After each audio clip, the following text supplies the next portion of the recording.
Welcome to Hurrdat Sports Radio. Yoshi cuts behind him. Forsberg with the shot and looking back. And the puck got by him. Predators went overtime. Philip Forsberg with a sneaky shot there. And the Predators take it after 18 seconds of overtime. Guthrie Peter playing the third. They get 66. Leonard hands off left angle extended for Norman Powell. Throws the screen to the free throw line. Steps back. Gives it up. Westbrook right wing. Mitchell the quick closeout. Westbrook drives by. Euro steps. Kicks it. Leonard. Left corner. A three. Yahtzee. Kawhi with 27. Swing to Tatum. Left corner three is good. This is the crowd noise you hear behind him. Silver's by two. Tatum up to a 20-point, 10-rebound night on just 5 of 13 shooting. Celtics lead 86-84. Under 5 to go. Tennessee pushes to front court. Connect gets into the corner, launches a three, and hits. Lobs it to Fritz at the top of the key. Now Thomas again. Splits a double team. Got inside on Filipowski. Missed the layup, though. Flip has the rebound. Roach head up, sprinting down court. To the left corner, McCain. How about a three? Why not?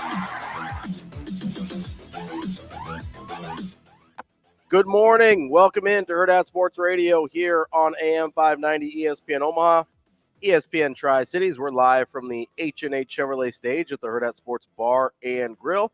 I'm Ravi Lulla. Andrew Rogers here with me this morning. Sir, yes, sir. Andrew, what's going on, man? How you doing? Oh, you know, just rolling in here late. I got a question for you, man. My fast food people took a long time again. What's the Not question? about that. What's your question? What's up with your boy Draymond? Yeah, I'm out on Draymond. I'm gonna be honest with you. He needs to stop punching people. I'll be clear. I've been out on Draymond for a while. I've been constantly looking for a play, probably since he kind of sack tapped LeBron and cost him the 73-win title. I've kind of been out on Draymond for a while there. Now, I understand he's been important to what they do. Find somebody who's like 90% as good at that and punches people like 90% less. How about 100% less? I would take 90% less at this point because he punches people so often. And for what reason? Right? I don't know. There was nothing about the way him and Nurkic were, let's just call it tussling back and forth. Yes. To warrant a swing around punch town. Now, the only one that I can justify is I do think Jordan Poole probably had it coming. I am not a Jordan Poole guy. So when he just punched, because you don't like Jordan Poole 100%. Doesn't mean he has it coming. He might have. I don't know. He seems like a tough hang. Just because you want to punch Jordan Poole, I do, doesn't mean that punch was warranted too. I did want to punch Jordan Poole a lot. He thought that he was better than Steph, and I couldn't have that. But this Draymond thing, man, I mean, it can't be. He needs to stop punching people. It can't be a 3 to 5 game suspension. No, it can't be a 10-game suspension. What's frustrating? This has to be much, much longer to really send a message. What's frustrating now is like even trading him becomes challenging at this point because nobody wants that in their locker room. He's just messed up so much. The only thing I can think of is if you have like a young team that you kind of need like an SOB on that team to kind of toughen them up a little bit. Maybe that's the only thing I can think of because he does work incredibly hard. Like he can help you with your defense. If you can convince him to stop punching people for like 3 months, that would be ideal. I don't know if that's on the table at this point. Dude, you watch this clip back, and we're watching it constantly on ESPN right now, and there is space between both bodies. And he's acting like I don't know what he's his doing, jersey and body are getting pulled to the hardwood. You know, you say, you know, maybe you find an SOB and it can help a young team. Yeah, that is true. But like, find somebody more Pat Bev-like than Draymond Green. Oh, I hate Pat Bev too. Yeah, but see, Pat Bev isn't throwing punches. Pat Bev may be stirring the pot a lot, but he's not throwing any punches. So here's my issue with Pat Bev. It's a different conversation than Draymond Green because he does some of this stuff too. And to be like, I'm not even exaggerating. You could ask. I mean, you don't be able to ask my buddy Jake because we're both Warriors fans, and I talk to him about this all the time. But I have never been a huge Draymond guy. I've always been a Steph Clay guy, and Draymond's kind of a necessary evil. I am not defending Draymond by any stretch of the imagination. I do think he's one of the better defenders of the generation, but for what he is taking off the table now, what he currently brings to it is no longer worth it. But my issue with Pat Bev is not that he does the Draymond stuff. It's that he does cheap stuff during the actual game. Like Draymond does some of that too. Don't get me wrong. But where Draymond gets frustrating is the after the whistle stuff where he can't control himself. The Pat Bev stuff, I just don't like the way he plays basketball. It's like we talked about before where it's kind of this like old school Cincinnati Bearcats basketball that drives me crazy. And don't get me wrong, he can be valuable to a team because he's good at that. Yeah, because he's the Nat. But I just hate him for the just that. And that's fine. But see, that's his job, right? To get people to hate you. But there's only one Pat Bev, right? So maybe another team looks and says, hey, maybe Draymond can provide enough of that. I don't know who it would be. He's a liability at this point. Listen, I mean, this is his third time being ejected this season. I don't disagree. That's my only explanation on what could happen with him next. Otherwise, they just get stuck with him. I don't really know what you do with that because he is a liability at this point. I think he's been a liability for a while. Maybe you convince a team that's trying to dump some salary to try and to hold on to him, and then they can just waive him.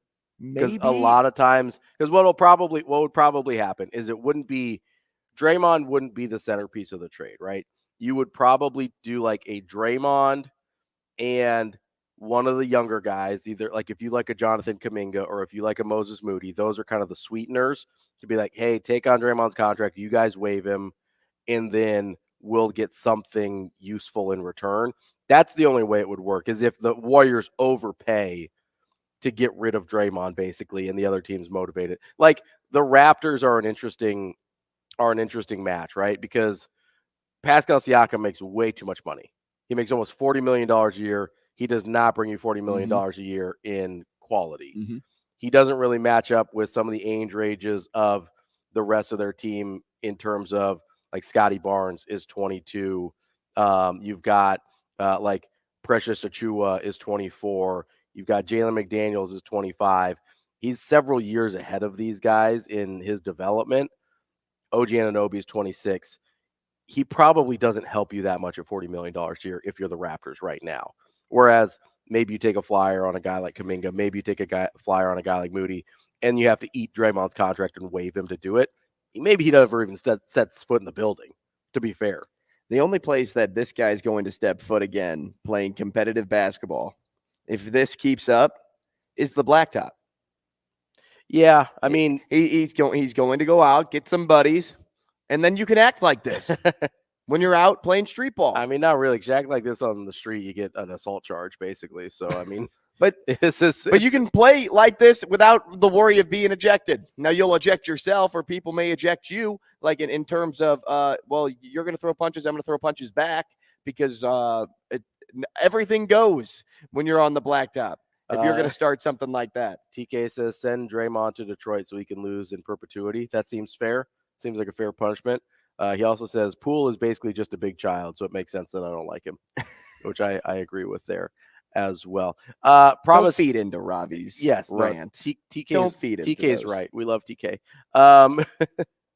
We've got plenty of non-Draymond things on the show today. They just won't stop showing him punching people, so it was hard to ignore. Well, it's what I woke up to this morning. Yeah. I opened Twitter, and boom, he's throwing a punch on Nurkic. I'm like, I have to ask Ravi about this. And then I saw Jokic get tossed in Chicago. Yeah. Over what? I guess arguing. I don't know. Talking to the official when he's running down the court? Yeah. Ravi, you know how much I've put up with in grade school basketball with kids yelling at me running down the court? And my first thought isn't to eject somebody, especially eject the best player in basketball. I would eject those kids all the time. I mean, hey, you get out of here. What is happening? I don't like your attitude. I don't like the way you're looking at me. Get out of here. Coming up on the show today, we'll talk to Anna Bellinghausen from Hurrdat Sports. She's down in Tampa. She is ready to watch the women's volleyball Final Four starting tomorrow night. Nebraska will play. Then at 8 o'clock, we've got Brian Christopherson from Husker 24/7. Again, just curious what's going on there. Lots of recruiting news. Well, BC recently has a crystal ball in on Kyle McCord right now. Love to see it. 8:30, we'll talk to Kevin Sjuts. He's the sports director for 1011 News in Lincoln. And at 9 I almost said PM, not 9 p.m., 9 a.m. at the end of the show, not the end of the day, We will talk to Matt DeMarinis from the White and Blue Review. I don't think Matt would want to come on at 9 p.m. He'd probably prefer it, honestly, to the morning spots, but he'll make do. So he's a little Jacob Padilla-like? Oh, yeah. All of those sports writers are like, because they watch their games, they stay up after, they write their stories, they go up to bed. till 2. Yeah, you're right. Minimum 2.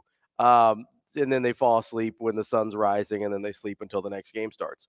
So we appreciate our nocturnal friends here joining us in the morning. But that's what we have on tap for you here today. You can join us, be part of the show. As we mentioned, the YouTube stream, you can get in the comments there or give us a call on the Warhorse Sportsbook hotline, 888-638-4876. That is how you can be a part of the show. You mentioned some crystal ball action with Brian Christopherson and Kyle McCord. So let's just do a quick update here because not everyone spends their life on Twitter the way we do, searching for information and searching for Draymond Green punches, apparently. No, those find me. Yeah, those find those, and they find people that are unwitting victims of Draymond's anger, apparently, except for Jordan Poole, who's not a victim. He earned it. So Ravi was there. Listen, I saw the video. I mean, you know what? Let's just call up Connor Stallions. He was probably there. I had the little glasses on with the with the camera in it.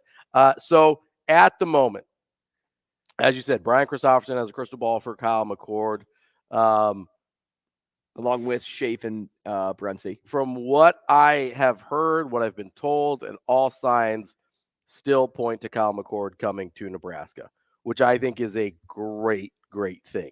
Even with Dylan Raiola coming, which, again, everything I'm hearing, all signs point to Dylan Raiola will be at Nebraska. Obviously, his visit starts on Saturday. What's the 17th? 15th. He starts 15th. Friday. It's Friday. It ends the 17th. Carry the 2. I don't know, man. Dates are hard. I can't believe we're in the middle of December already. We're like 12 days from Christmas. Mm-hmm. I still have some shopping to do. I have to wrap. Like I have all of my stuff so bad on my kitchen table, but I won't wrap until the 22nd. I am so bad at wrapping presents. I have implored my wife. I was like, "Get me gift bags, please." And she came. But that's not fun to tear open. I don't care. And she came home the other day with wrapping paper. I was like, "Did you get the gift bags?" And she just looks at me. I look at her. She looks at me and I go, "Are you going to make me wrap presents this year?" She's like, "They didn't have the gift bags I like." Because she's very like theme oriented for Christmas, right? So I can't just get any gift bags because they have to match. They can't have the plain blue one. No, because they have to match the tree and they have to match the other presents that are wrapped and the general theme. We're going with a Candyland Christmas this year. So it's a lot of like white and Candyland color. I don't know. It's like there's white and Candyland colors. Yeah, it's like pastels and stuff. I don't know. It's like some light pink. How about let's just open up the game board? Yeah, basically. And so I have to now wrap presents because I didn't get any gift bags this year, and I'm not looking forward to it. I'm not a good wrapper either, though. Like I know how to do it, but every gift that I wrap looks like a 6, and every gift that my mom and sisters wrap always look like a 9 or a 10. Always. I thought you meant that however you do it, the package always looks like the number 6. No. And I'm like, wait, how does that even? No. We're on a scale from 1 and I was like, a 6 and a 9. Yeah, I make my own gift bags. A 6 with and wrapping a 9 paper. would look the exact same, sir. No. I mean, the look of how on a scale of 1 to 10. Yeah, because I use too much wrapping paper, and then I get called out for it. It's like, oh, Andrew, wasting wrapping paper. Sloppy looking. I'm like, yeah. You know what's funny? Can you see the gift? Can you see what I got you? That's the goal. That is all that needs to be done here. The goal is to not let you know what you are unwrapping. So what's funny about me being a terrible gift wrapper is I used to have to do that as part of my job. When I was in college, I worked at a Dillard's in the customer service department, and people would like bring their stuff that they had bought for you to gift wrap like very fancily. And I wasn't great at it then. I was better at it than I am now. But as soon as I stopped that job, something in my brain like broke, and I've reverted back to like a childlike state of wrapping presents.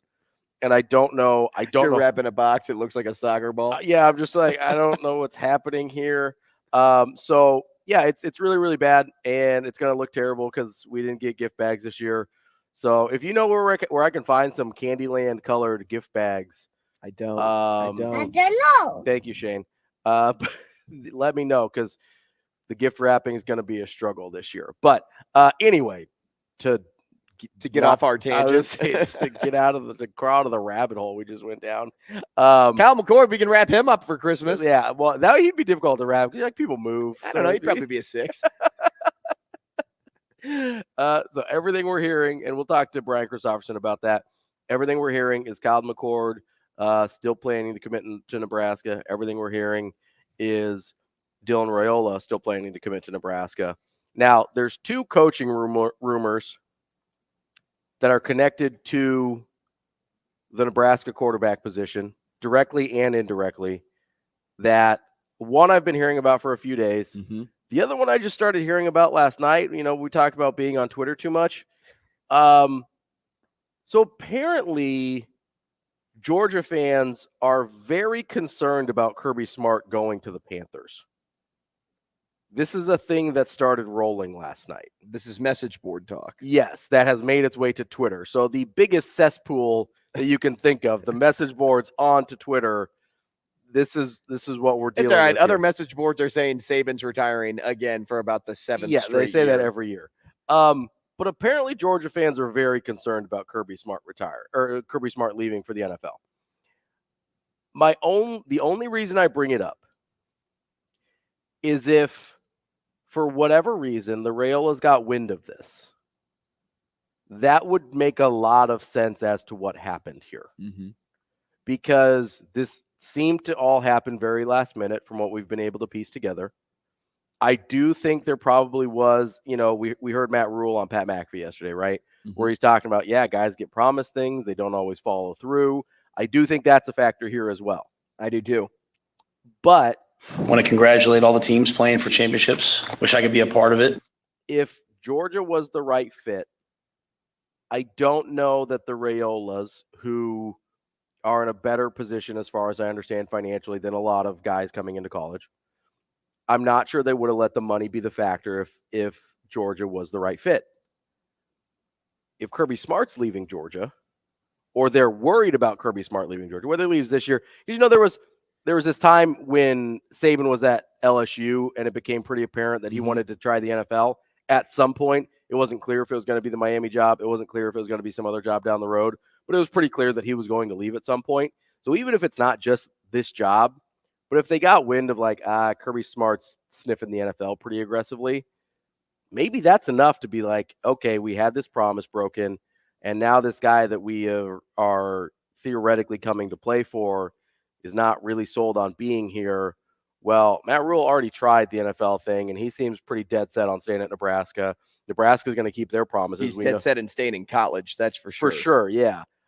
And we know Nebraska's going to keep their promises to us because so far they always have. They said they were going to treat us and Donnie separately, and guess what? They've treated Donnie well and been respectful and rewarded him for doing a good job. They've said X, Y, and Z. They said they actually do want Dayton. It's not just because they're trying to get to Dylan. Dayton's his little brother in the class of 2026. If you guys aren't as big of nerds as we are, and Nebraska's done the right things and kept the promises. And so maybe they look at that situation and be like, well, so I bring that up because it makes me wonder if that was a facilitating factor. And it could be a piece. I think the big one, though, is not keeping your word and that affecting whoever. You had mentioned the quote that he said on the McAfee show, and that is actually the biggest takeaway I had from that interview. And it was like a 45-minute interview. Yeah, it wasn't short. No. And it's hard to get that type of airtime with McAfee. And the fact that Rhule stayed on that long is pretty incredible in itself. But Rhule said something along the lines of, you can be promised things at another school. You can be promised $1 million, but when you get to that school, it may not be there when you arrive. And if you're transferring, now you're stuck. But if you're coming out of high school, okay, well, what does that tell you about your next 4 years at the school? Can you trust whatever anybody tells you. And that's a big thing, is just trust. In everybody's life, trust is a huge, huge piece of everything. And if Raiola felt like he was, duped, if he felt that they weren't being loyal to him in any sort of way, that would be enough for me to say, this isn't for me. And yes, if these rumors do come out to be true, or if they heat up, and, sometimes, more times than not, where there's smoke, there's fire. Mm-hmm. But, there are times where smoke is just smoke and then it fizzles off. If I'm Raiola, those two pieces in itself, yes, would get me to move on, but that one piece is enough for me too. That one thing. And you mentioned it's not about money. Look, the Raiola family has money. His dad played in the NFL, and he was really good in the NFL, and he played for years. Like, money isn't like the thing for that family. Mm-hmm. It's about what's going to set Dylan up best for his future. And if they're not going to get someone that is in their corner and that says they're in their corner or his corner, they take money off the table, they take other things off the table, they push him down the depth chart, whatever. Mm-hmm.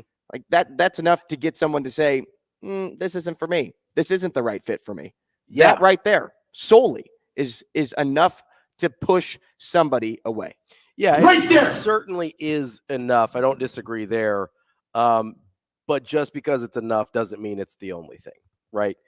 Being enough doesn't mean it's the only factor. What feels, for as abruptly as this thing happened, it feels like there probably had, in my opinion, had to be a almost overwhelming kind of confluence of events. Now, that goes to whether it's the NIL, whether it has anything to do with Kirby Smart, which I think we can safely say it has something to do with broken promises with NIL. Whether the Kirby Smart thing has anything to do with it, or this other piece, those are all negatives on the Georgia side. I think there also may be positives on the Nebraska side, which we touched on a little bit yesterday with Donnie. But I think there's some real momentum to this Glenn Thomas thing being real. With a former assistant under Matt Rhule, he's coached quarterbacks for a long time. He has been an offensive coordinator or co-offensive coordinator with Rhule for a long time. He is currently with the Pittsburgh Steelers, and obviously the Steelers had their offensive coordinator fired earlier this year. That means Glenn Thomas probably looking for a job by the end of this NFL season. A lot of things are pointing in the direction of just Glenn Thomas joining Nebraska staff in some capacity, including his quarterbacks coach. If that's somebody that Dylan Rhule likes, that to me, between negative stuff at Georgia, positive stuff at Nebraska, that could be enough to kind of push you over the edge there and say, hey, it's time to move on. Let's go be a Nebraska Cornhusker. I don't think people should forget the name Jake Peetz either. Jake Peetz also had been rumored last year, maybe available finally after his stint with the Rams. Coming up next, we've got some other quarterback movement to talk about in college football here on Hurrdat Sports Radio. We will be back.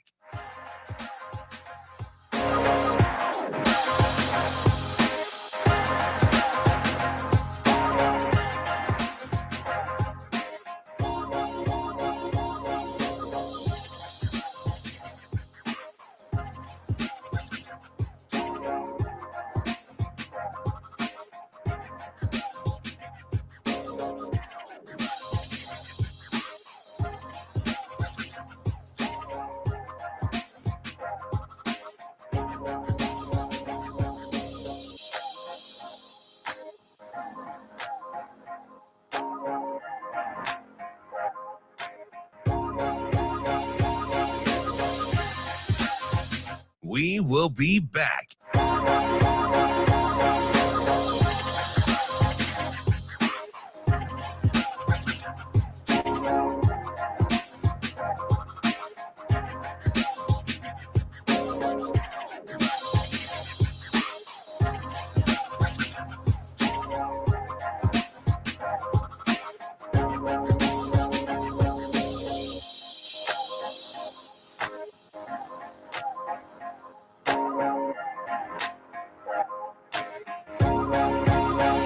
Ladies and gentlemen, head coach, Ladies and gentlemen, head coach, Matt Rhule. Conversations and relationships with hard to win with guys for only a year or two.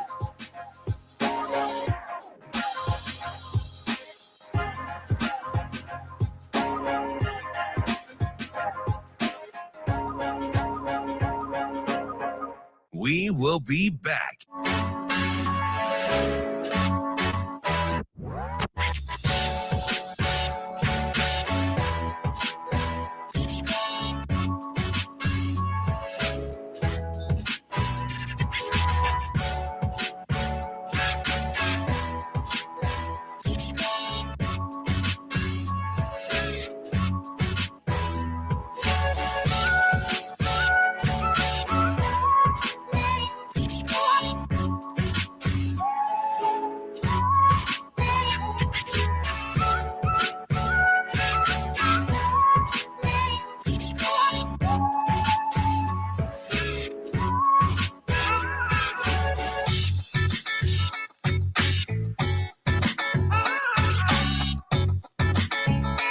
We will be back.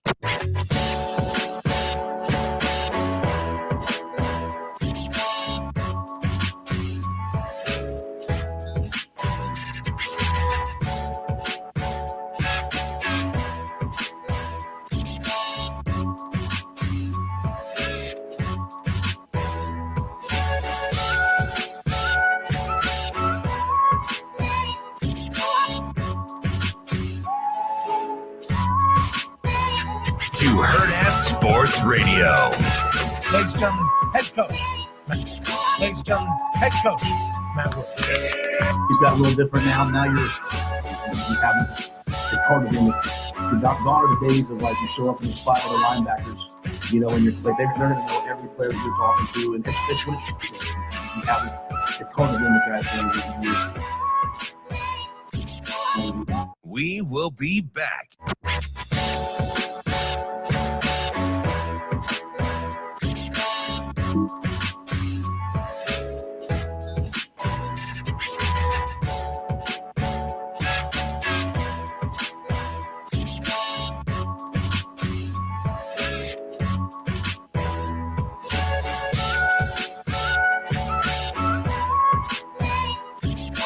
We will be back.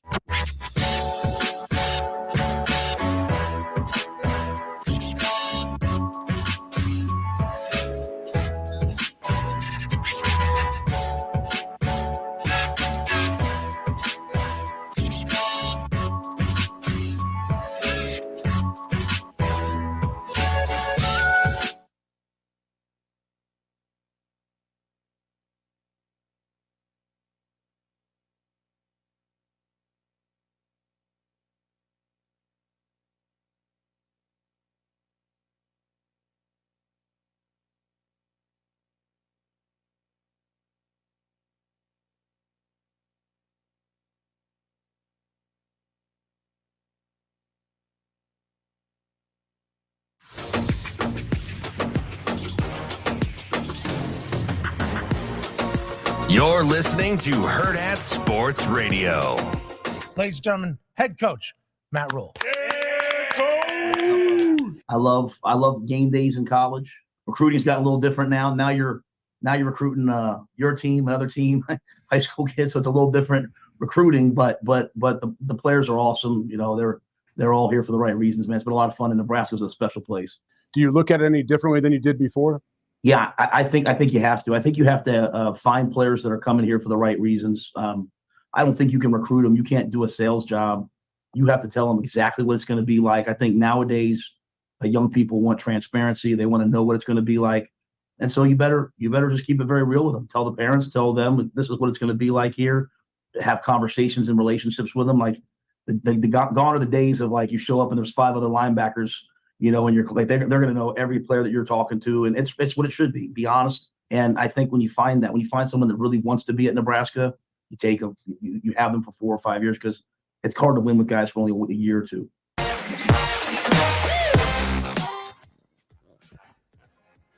Welcome back to Hurrdat Sports Radio here on AM 590 ESPN Omaha, ESPN Tri-Cities. I'm Ravi Lulla. Andrew Rogers here with me. Hey, We are talking Nebraska football, of course. Mm-hmm. We're talking Nebraska football in December. We're talking Creighton. We're talking transfer portals. We're talking a little Matt Rhule on Pat McAfee. Which he hasn't changed a bit since he's gotten here. Like, that is like a Rhule? huge takeaway that everybody should have on the mind right now, not just fans, but like, think about what that says to a recruit. And that's why Nebraska can get some of these recruiting wins. Mm-hmm. It's because Matt Rhule he's one lane. So he doesn't ever veer off his lane. He's always with the one message, and he never, ever says one thing in one spot and says something else in a different spot. Here's what I really like about Matt Rhule is his character and who he is at his core does not change, like you're talking about. But he is willing to learn and take in new information, right? Oh, sure. He's not set in his ways in a sense. Because, like, I think deep down, he's like an old school guy, like an old school type football coach. Like, he probably coming into it wasn't the biggest fan of NIL and isn't the big. I mean, you've heard him talk. He's not the biggest fan of the transfer portal in terms of how to build a program and turning guys over and treating guys as disposable. But he knows he has to do it at different points. But he understands that's part of the job. Yeah, when there's a difference maker out there, you get him. You go get him, right? One of the guys they think can be a difference maker this upcoming year is Kyle McCord. And I know that some people, and you brought up a really good point during the break, I know that some people are a little bit maybe hesitant to want to bring in both McCord and Raiola. They think maybe it might turn Raiola off in terms of being here. And I don't think that's the case. And there's pretty good historical evidence for starting a veteran guy 1 year and then bringing in the highly touted guy after that. Right. There's so many NFL draftees just as in recent seasons, like as recent as a year ago or a year removed from college to the NFL, that you can make an example out of this. You look at Bryce Young. He was behind Mac Jones in 2020. He threw a few passes, but he was still behind Mac Jones the majority of the year. Staying in Alabama, Tua came in to replace Jalen Hurts in a championship game. Very end of the year. Right. Yeah. So he didn't play most of the year. All regular season. Justin Fields was in front of C.J. Stroud. Cade McNamara was in front of J.J. McCarthy. Sam Howell was in front of Drake May. Spencer Rattler, at least for 6 games, was in front of Caleb Williams. We're talking about some of the best young quarterbacks in the league right now. And we're talking about the number 1 pick in next year's draft in Caleb Williams. Yeah, like, either Williams or Drake May, whichever way. Yeah, or Drake May. We're talking about the top 1 and 2. Right. We're talking about 1 and 2 in some order. Dylan Raiola knows that his path can be similar to one of these guys, and that it's not uncommon to take a path like that. And frankly, you're probably better off if you do take a path like that. One of the things that I was talking to, because people know that you do this for a living, so they always want to talk about football or whatever with you, right? So I was at this Christmas party this weekend, and somebody was asking me about NFL quarterbacks and why they're a Vikings fan, and they're like, how come none of these guys that we ever take a chance on are any good? And I was like, well, first of all, you always draft like 4th and 5th rounders, so it's kind of a crapshoot at that point. But the thing that I wanted that I firmly believe is that quarterback play is way more conditional on their surroundings than people ever want to give credit to. And it's more so in the NFL because it's that higher of a level, but I think it's true in college as well, where you can be a really talented guy. You can be a really talented quarterback, and if you're not in the right spot with the right pieces around you and the right coaching, then you may not be successful, right? You may, and there's a handful of guys that can transcend situation, but it's a way smaller number than we think it is. Like, the guy that I always bring up is Tom Brady. If Tom Brady isn't in New England, where Bill Belichick believes in him, gets to sit behind Drew Bledsoe, and then gets the opportunity to grow with a really great defense and a really great coaching staff, are we sure he's in the league 4 years after he gets drafted in the 6th round? Because I'm not. Now, by his year 5, 6, 7, he was a transcendent guy that could transcend his situations, right? That's why they stopped. Kind of what we're seeing with Patrick Mahomes. They stopped signing receivers for a while. They kind of got a little lackadaisical because he became that guy, right? but the number of guys coming out that are in that neighborhood is so small. Right. You see what Bryce Young is doing right now in Carolina, and he's struggling a ton now, because they don't have ironically, the proper things around him. CJ Stroud might be one of those guys because that organization's a dumpster fire. It has been for years. I like D'Amico Ryans a lot, but from above him. Yeah, they don't have any like crazy names. Like Nico Collins is their top wideout. Not just that, but like organizationally from the owner and the GM, like Houston's a mess. And they did people behind sitting in an office chair. Yes, not the guys catching desk, footballs. Yeah, the desk jockeys in Houston are a mess, right? So, but hiring D'Amico Ryans was a really good setup. And then CJ Stroud, I think we're watching him become one of those guys, or prove to us that he's one of those guys that can transcend situation.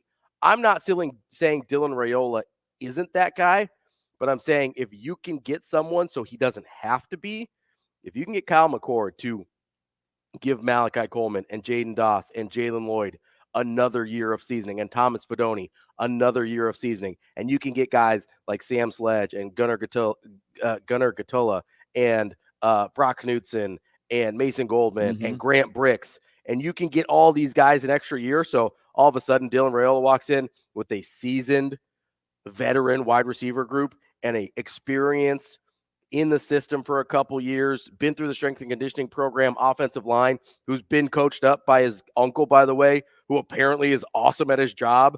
Like, if you give him that situation, why wouldn't you? Right. And Dylan Raiola, too, like, there are exceptions in the college football game where a really, really great high school quarterback can come in and start day one. And like, there's more in college than there is in the NFL. And you saw like Dante Moore this past year do that. But what did Dante Moore's numbers show you? I think Dante Moore still only played 4 games. Right. And in those 4 games, I think he had like 9 picks, maybe 11 picks, something like that. It was 11 and 9. I don't remember which one was touchdowns and which ones was picks. Basically 50-50. Right. Yeah, it was pretty close. And that just shows that he had, he's a 5-star. He was the number 2 player. He was a very similar prospect. His youth showed to Dylan Raiola. But then you go back a little bit. You can look at Bo Nix, who went to Auburn, started right away, had some really good games, but also kind of fizzled off and didn't really come to be who he is until he went to Oregon. Then you look at Jaden Daniels. He started at Arizona State. He didn't become the Heisman at Arizona State. He became the Heisman at LSU. Yeah. And sometimes it takes now that next stop to really, truly flourish. And I don't know if it's so much about moving so much as it is about getting that experience. I think the experience thing is the big key. Getting the seasoning. And there's not a ton of guys. I mean, I think Trevor Lawrence is the one off the top of my head that came in as a true freshman, was ready to go, and was pretty much the guy from the jump. He's the one that I think of that I'm like, I think he was that type of dude. Outside of that, most of these guys that we're talking about, the guys that are high draft picks, the guys that are in the NFL now, the guys that are currently about to be picked in the NFL, most of those guys didn't take that path. Most of those guys took a sit for at least part of their freshman year and then take over the starting job. That, to me, is why Kyle McCord's so important, right? Because there is not a soul on the roster right now that should start ahead of Dylan Raiola. Let's be totally clear about that. Not a soul, okay? Kyle McCord probably should start over Dylan Raiola. Now, if you get into camp and Dylan's just better, by all means, start him, right? But I have a hard time believing that Dylan can't improve the little parts of his game that Kyle has already improved for over a couple of years, 4 years time. Sat for a couple of years and now has a full year of college playing experience. And not just any super high level. This isn't like you're getting a guy from the FCS or from the Group of 5. You're getting a guy from a top 6, I think is where they ended up, Ohio State team. He's been in it this year. He drove he did a game-winning drive at Notre Dame with everything going crazy to win that game in a hostile environment and one of the biggest stages you'll ever be in his first handful of games starting as a quarterback, by the way.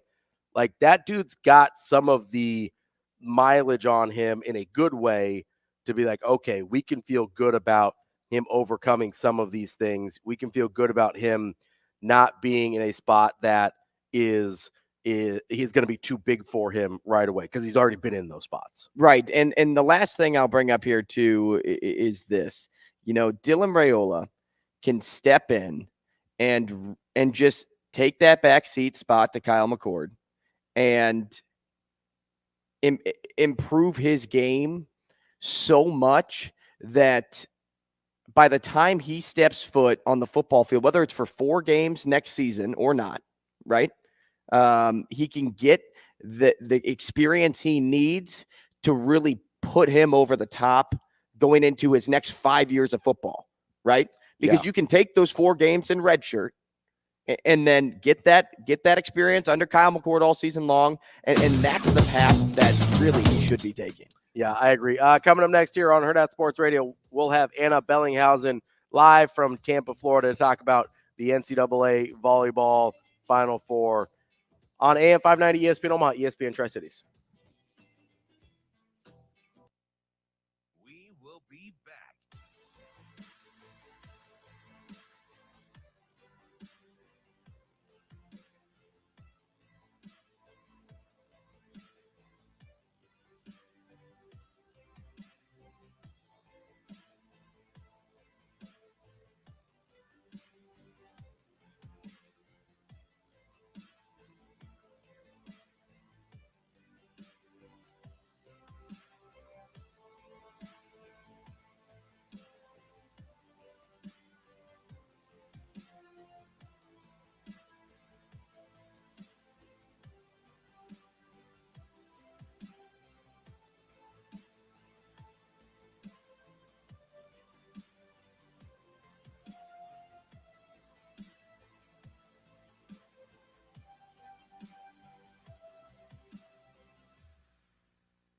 We will be back.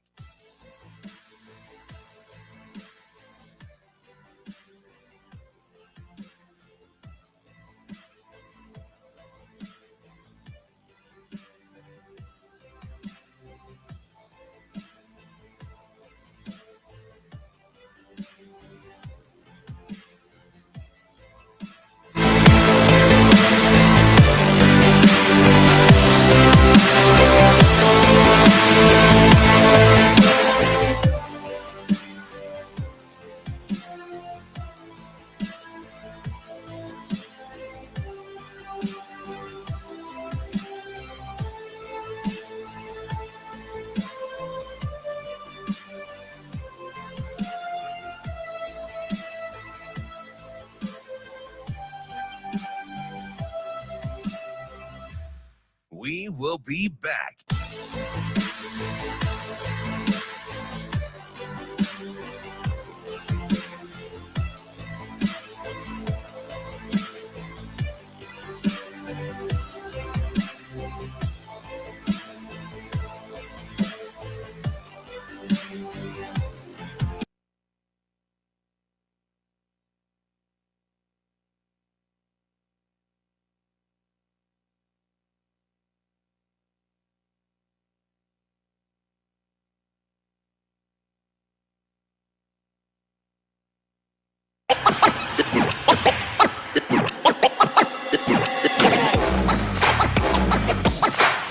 You're listening to Hurrdat Sports Radio.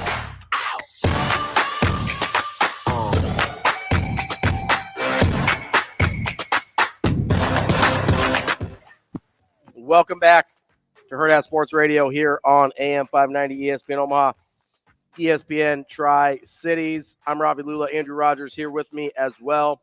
Apologize for going over there a little bit. We had a technical difficulty on our end. I had a little computer glitch, but we're back. We should be good to go now. Joining us now is Anna Bellinghausen on the Warhorse Sportsbook Hotline. Anna, how are you this morning? What's up? I'm great. How are you guys? Good. Is it 8:44 there or 6:44? I can't ever remember the time in Florida. So Eastern time, that's an hour later than you guys, Andrew. Yes, 8:44. You know, all you had to say was it's 8:44. I didn't need a lesson. Like I'm not. That's like so. Hey. This is the problem with society, Anna. If I raise my hand in class and the teacher's like, "There's no dumb questions," and then you're the one that's like, "No, there's some pretty dumb questions out there," and let me inform you. Let me say, maybe there's no dumb questions in elementary school. There are dumb questions at Sports Talk Radio. Ravi. All right, Anna, thanks for joining us. We appreciate your time this morning. Anna, so you're down in Tampa for the volleyball Final Four. What are the vibes like so far down in the great state of Florida? I would say vibes are high right now. I'm really excited to get over to the arena and check out the open practices. And not only are they open to media, but also open to fans. I am so curious to see how much Big Red will be in attendance. Of course, there's also Wisconsin. I know they travel well too. So once I get over to the arena in about an hour here, I'll give you guys a better vision of how many Nebraska fans are there. But I'm expecting a pretty big turnout. You saw the walk-in yesterday off the plane, and there's basically a red carpet rollout with just fans and girls holding signs, everything like that. So I'm expecting a large turnout. This is the bowl game for Husker fans. That comes at no surprise, right? Absolutely no. I mean, Husker fans are the ones that are going to show out the most. And you talk to any sports media across the country, I think they'll say that Nebraska fans are pretty unrivaled in their passion for volleyball. I mean, Wisconsin's obviously up there too. I'm sure Pitt and Texas will have a great show out too. But how fun is it also that the potential matchup if Nebraska wins is either Wisconsin or Texas, basically like the lesser of two evils for Husker fans. Wait, which one is the lesser of the evils? In that one, I'm not sure. I think it's just two evils. It's funny. Emily Eman put out a tweet and was like, Husker fans, I'm actually curious, who would you root for? Is it Wisconsin or is it Texas? And the poll had 10,000 votes, and Texas actually won. So yeah, I think I would vote for Texas too, though, based on what we've seen out of Wisconsin this season. Mm-hmm. Yeah, maybe a better matchup for Nebraska. Okay, now when you look at Nebraska, let's go to the on-court stuff now. Who have you really seen step up and make a difference this NCAA tournament, whether it's on the court with her play or off the court with her leadership? Mm-hmm. Geez, I mean, they all stand out for sure, but I mean, I would look to Becca Alec. I think her blocking and her defense really fires this Nebraska team up. And then you also have to bring up the name Bergen Riley. I think she's the best setter in the entire country. And if she were to lead this team to the national championship, she'd just be the fourth setter in its history to ever do that as a freshman. So really impressive, just the poise that this Nebraska team has. I mean, you start four freshmen out on the court, you probably aren't thinking that you find yourself in a Final Four this soon. But, I mean, that just speaks to the talent and the recruiting class that they had coming in. And I say Becca Alec also because I think she wears a chip on her shoulder from last year, and especially being one of the few girls on that team that experienced a Sweet 16 loss. So, and if anyone's ever watched Becca Alec on the court, she's the most animated person ever, and I think is kind of the heart and the soul of this team. We're talking with Anna Bellinghausen. She is part of the Hurrdat Sports team, and she's down in Tampa, Florida for the volleyball Final Four. Anna, are you going to have an opportunity to watch the other teams' open practices as well, or just Nebraska's? Yes, so I'll be at all four practices and also all four media availabilities. So we get to go in the locker room and talk to every team. So I'll definitely ask Pitt about what they think about this Nebraska matchup, and I'll do the same with Wisconsin and Texas. So, yeah, we get to see all four teams, and it'll be a great chance to kind of see where their heads are at and the kind of vibe they're giving off, too. I think that's important. So are you going to take some notes, scout Pitt a little bit, and give those over to Coach Cook, or what's the plan here? Hey, you have to be unbiased in this journalism. So no note sharing, but I think I'm sure each team watches each other's press conferences, though. Well, technically, if you gave the notes to Wisconsin and Texas, too, then you would be unbiased.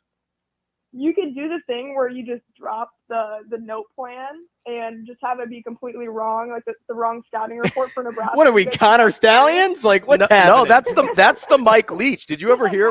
Yeah, that's my favorite. Oh, man, Mike Leach, what a treasure. R.I.P. Anna, so outside of volleyball and going to 4 practices and 4 media days, you have any other plans for your big trip to Tampa? So I'm not a fan of roller coasters, so I will not be attending Busch Gardens. Fair. Not about that, but I'm sure it's a fun time. It is. Geez, beyond that, hopefully going to find some good dinner spots in Tampa. So if any listeners knows where to go, let us know, please, because we've got a team of 4 of us down here. in downtown Tampa. So we're looking for some good food spots. Ravi, I know you'll appreciate that. See, I could give you food spots in Clearwater, which is like a hop, skip, and a jump away from Tampa, but I don't know if you want to drive 30 minutes. Only if it's really worth it. Man, all right, I'll send one, and then you guys can look it up and let me know, because there's a place that has all-you-can-eat crab legs, and I'm a huge crab leg guy. Ooh, okay. And I would be careful if you're on the wrong side of the bay. It is a lot of elderly people, so you may have to eat dinner at like 4. Just keep it. Just as you know, I'm just trying to warn you out there. I know the Tampa Rays have had some issues with that, so just make sure you check the hours on the restaurants before you get out there. I will. Anna, so tell us, I'm going to step away from volleyball here quickly because you were geeking out a little bit yesterday. Kyle McCord was on your flight to Charlotte, huh? Yes, he actually was. Him and his mom and dad were on our flight, and I'm honestly kind of shocked I recognized him right away because he wasn't wearing, obviously, any team gear, not anything Nebraska, not anything Ohio State. So I looked at him. I felt like I saw a ghost. I was like, whoa. That's actually Kyle McCord, and I looked up pictures to confirm that was him and his family, and it was. And I just had to tweet that out after Greg did because I just think it's hilarious because you can't go anywhere, honestly, in Nebraska without being noticed or recognized. If you have some sort of tie to Husker athletics, you will be noticed, and it's hilarious that 2 media members saw him going and coming on his flight to Omaha. So yeah, I didn't ask him any questions, wanted to leave the guy alone, but it was pretty funny seeing him there. You know what's funny about that? Like Anna says, you can't go anywhere in Nebraska without somebody noticing who you are. But like, do you remember when Nick Chubb got drafted and they were on Hard Knocks and he's standing in the airport waiting for his luggage and the guys next to him are like, so are you a player? What's your name? Where'd you go to college? Like, I'm like, wait a second, this dude was taken in the 2nd round, and you're asking him all these questions. But if that's Kyle McCord in Cincinnati or in Nebraska, it's like, oh my gosh, let me get a photo with you right now. Literally. So, and I am a little disappointed. So you didn't get us an inside scoop, even like off the record, just be like, hey, yeah, you coming to Nebraska, bud? No, he had his noise canceling headphones on, so I took that as a sign. So no one could talk to him, but no, I mean, his family did have Chick-fil-A, if that's any insight. So they know their fast food, and that one's the best fast food in my opinion. So I trust them. Now, Anna, so go ahead. So you going like gym rules here? If somebody's got the like full headphones on, you don't talk to them. Is airport rules and gym rules with headphones the same?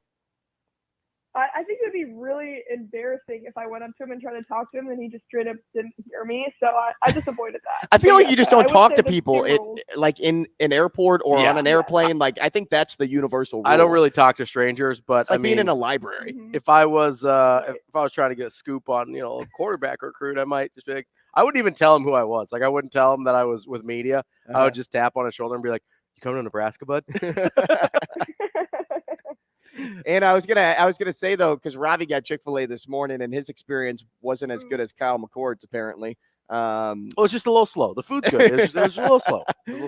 But is Chick-fil-A premier if their service isn't speedy? I think it's worth the wait. I waited actually 30 minutes in line at the Charlotte airport. Oh no! So I have no boundaries. Wow. That's excessive. That's a hot take, Anna. I mean, listen. Well, we had a layover, so I'm like, well, what am I going to do? Anna, just because you had a layover doesn't mean you wait 30 minutes for fast food. I appreciate the quality of Chick-fil-A, but a big part of the equation there is the service. If I'm going to wait 30 minutes plus for fast food chicken, I'm going to Popeyes. Jeez, I'm not waiting for 30 minutes for anything. That wasn't an option. Guys. All right. Before it made me want Chick-fil-A, so. All right, Anna, one last thing before we let you go. Are you expecting these semifinal matches, both of them, to go the distance, all 5 sets? Ooh. Okay, so the Nebraska-Pitt one I think will be super defensive, and that one might take a while. So I'm going to say 5 sets for probably both. I can't imagine Wisconsin or Texas let each other go less than 4 or 5 sets either. So I'm going to say yes to both 5-setters. It just seems right in the year of volleyball and the great competition we've had. So I don't think they'll disappoint. Get me excited. Get me excited, Anna. All right, so let's get a prediction here. The finals matchup. Who's it going to be? Nebraska, Wisconsin, I think. Nebraska, I think it's Wisconsin. Right. Yep. Storybook ending. There we go. Totally not biased. That's Anna Bellinghausen of Hurrdat Sports. She's down in Tampa covering the volleyball Final Four. Anna, thank you so much for your time, and have fun down there looking for some 4 p.m. dinner spots. Yeah, thanks, Ravi. Send it my way. Yeah, that's 3 o'clock our time, as I've learned. See you, AB. That's Anna Bellinghausen from Hurrdat Sports. Coming up next, we're going to talk to Brian Christopherson from Husker 24/7 about some Nebraska football. Woohoo! Let's go.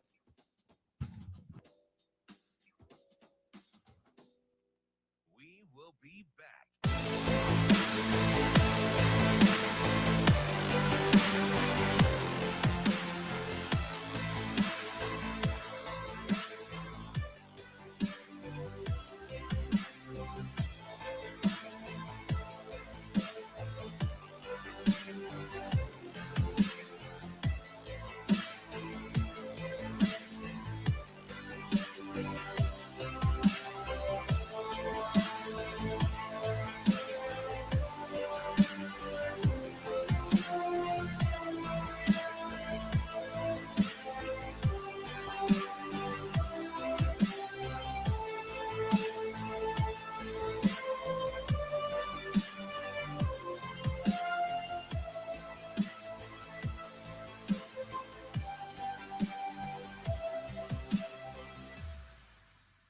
We will be back.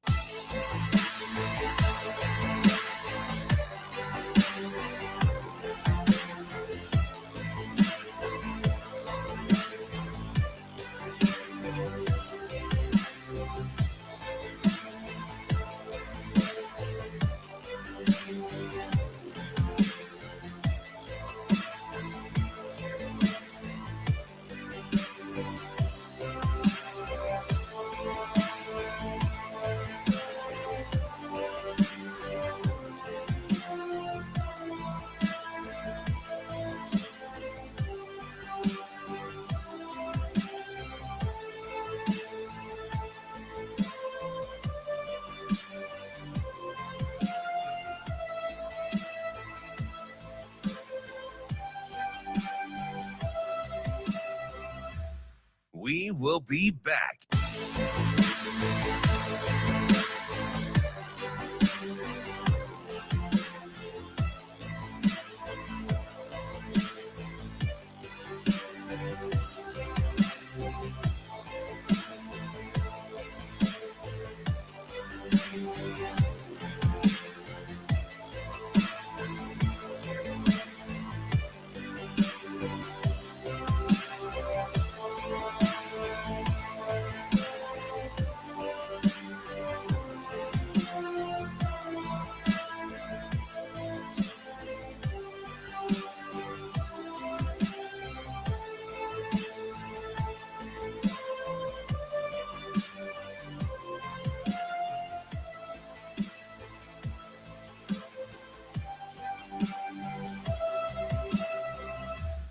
We will be back.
You're listening to Hurrdat Sports Radio. Here is Husker 24/7 senior writer, Brian Christopherson. Yeah, it'll be a little bit of a circus act. Brian Christopherson. Well, I mean, that's pretty interesting. Brian Christopherson. I kind of enjoy that. Here is Brian Christopherson. Kicking off hour number 2 here on Hurrdat Sports Radio on AM 590, ESPN Omaha, ESPN Tri-Cities. I'm Ravi Lulla. Andrew Rogers here with me. We are joined now on the Warhorse Sportsbook Hotline by Brian Christopherson, senior writer for Husker 24/7. BC, how are you this morning? I'm doing pretty good. How are you guys? Good, BC. We're doing well. You been busy at all this week, or how's that been going? It's been busy, but it's also been sort of that busy where you're on guard as much as you're actually active. It feels like, so that it's a mixed bag there. But I think this is always exciting when there's something in the air, and you never know quite what's going to happen, but there's hope at least. BC, it seems like there's something in the air right now because Omar Hales just tweeted out something like a Go Big Red tweet. We saw Keith Williams do something like maybe 15 minutes ago. What do you think is brewing in the air right now? Well, there are a lot of things. Yeah, there still are targets out there. I'm not saying this is what it is. There's, we've mentioned there's an O lineman out of Bishop Gorman, like Rugaroli, who could be an option still at this point. Someone to consider maybe with that, but we'll see. So it could be something like that. But at this point, that's the beauty of tweets like that. People can guess like 5 different things and suspect they're right, and it'll give them a jolt in their step as they go to work today. BC, is it possible that we're in Kyle McCord territory here?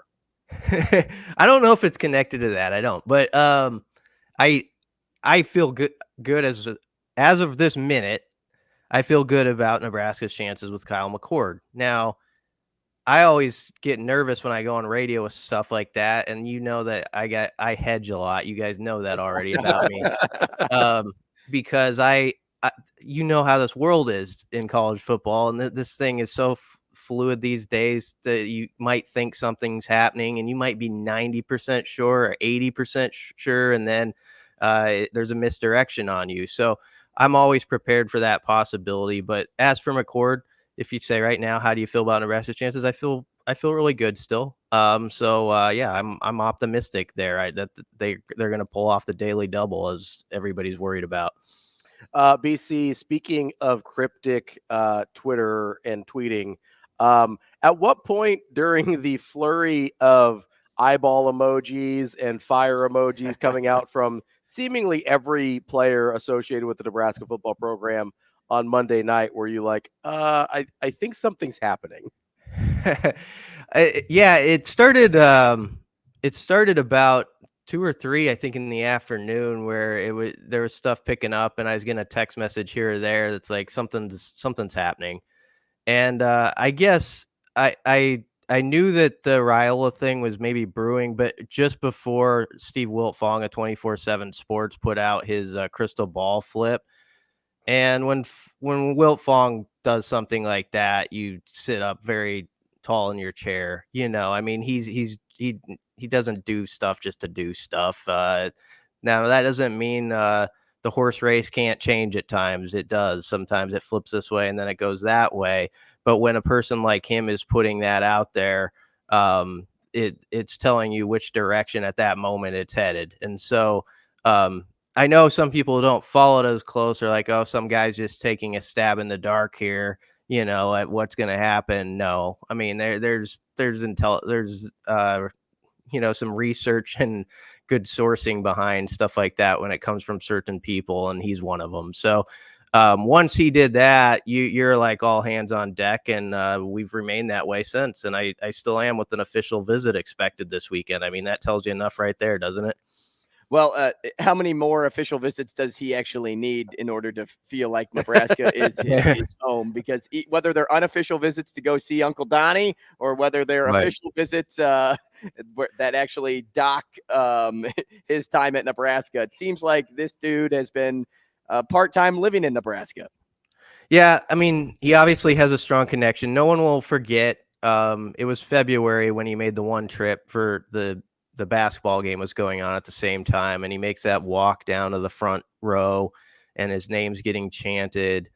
And I just don't know if other places are in better spots as programs, of course, like where Georgia is right now. But there's such a want for something to change here and for the corner to be turned.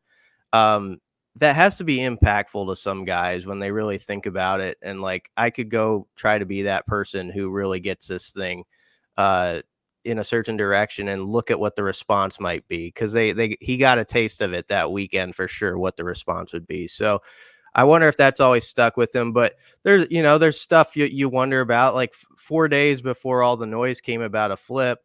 He was tweeting at KJ Bolden about joining the Georgia family. So obviously there was something very late in the process that sort of twisted that toward a possible different direction. So it'll be interesting as this story gets written more fully, and you don't know if every detail will come out, what all has transpired the last week. But it has been one of the most fascinating recruiting moments I've seen in Husker football was Monday. There's no doubt.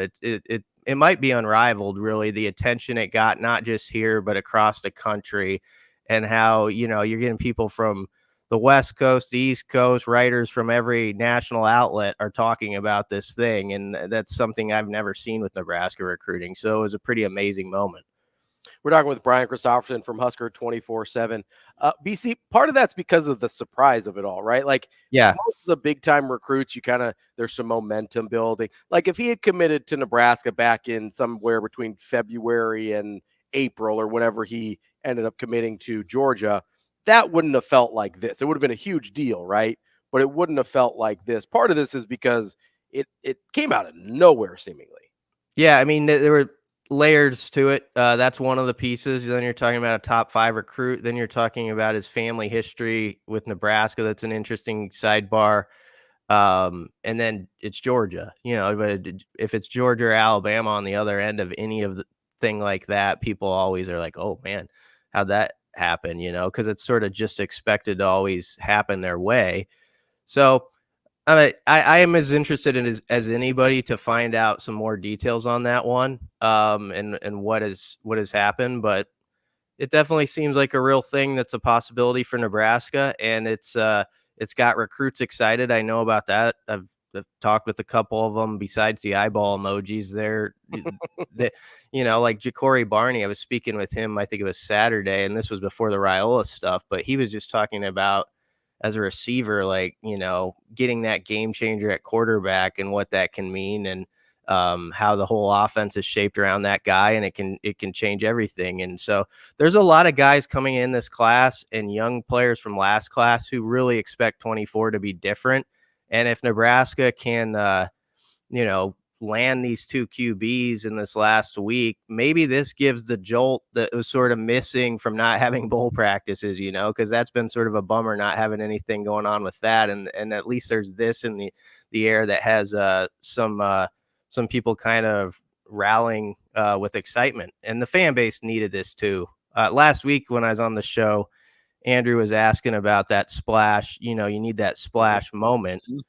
And I think Andrew was more right than my answer to him was that this fan base is desperate for it. They need something to hold on to and get fired up about. It's not that they don't think Rhule doesn't have a process and that it's going to work over the long haul, but for the months ahead, it's nice to go to Christmas or something like that and be like, we got this guy and we got this is where it can go. And maybe that can happen. Especially if some of your relatives are from Iowa and you have to rub something in their face there a little bit. BC, that seems like something that's personal to you. No, it's fine. BC, I know there's some other things to talk about besides quarterback, but before we move on from the situation, you mentioned, at some point you think we'll find out some additional details about how and why this happened, and kind of why it happened at the stage that it did. Have you started hearing anything or started putting anything together on what happened on the Georgia side of things? It certainly seems like the NIL, maybe some promises not being followed through, were a factor. But have you started getting any details on that and trying to put that together? I've probably heard some of the same rumblings you have, Ravi, but and I just don't know enough to say that what it is yet. I'm kind of in that. I'm trying to figure it out and interested just like anybody.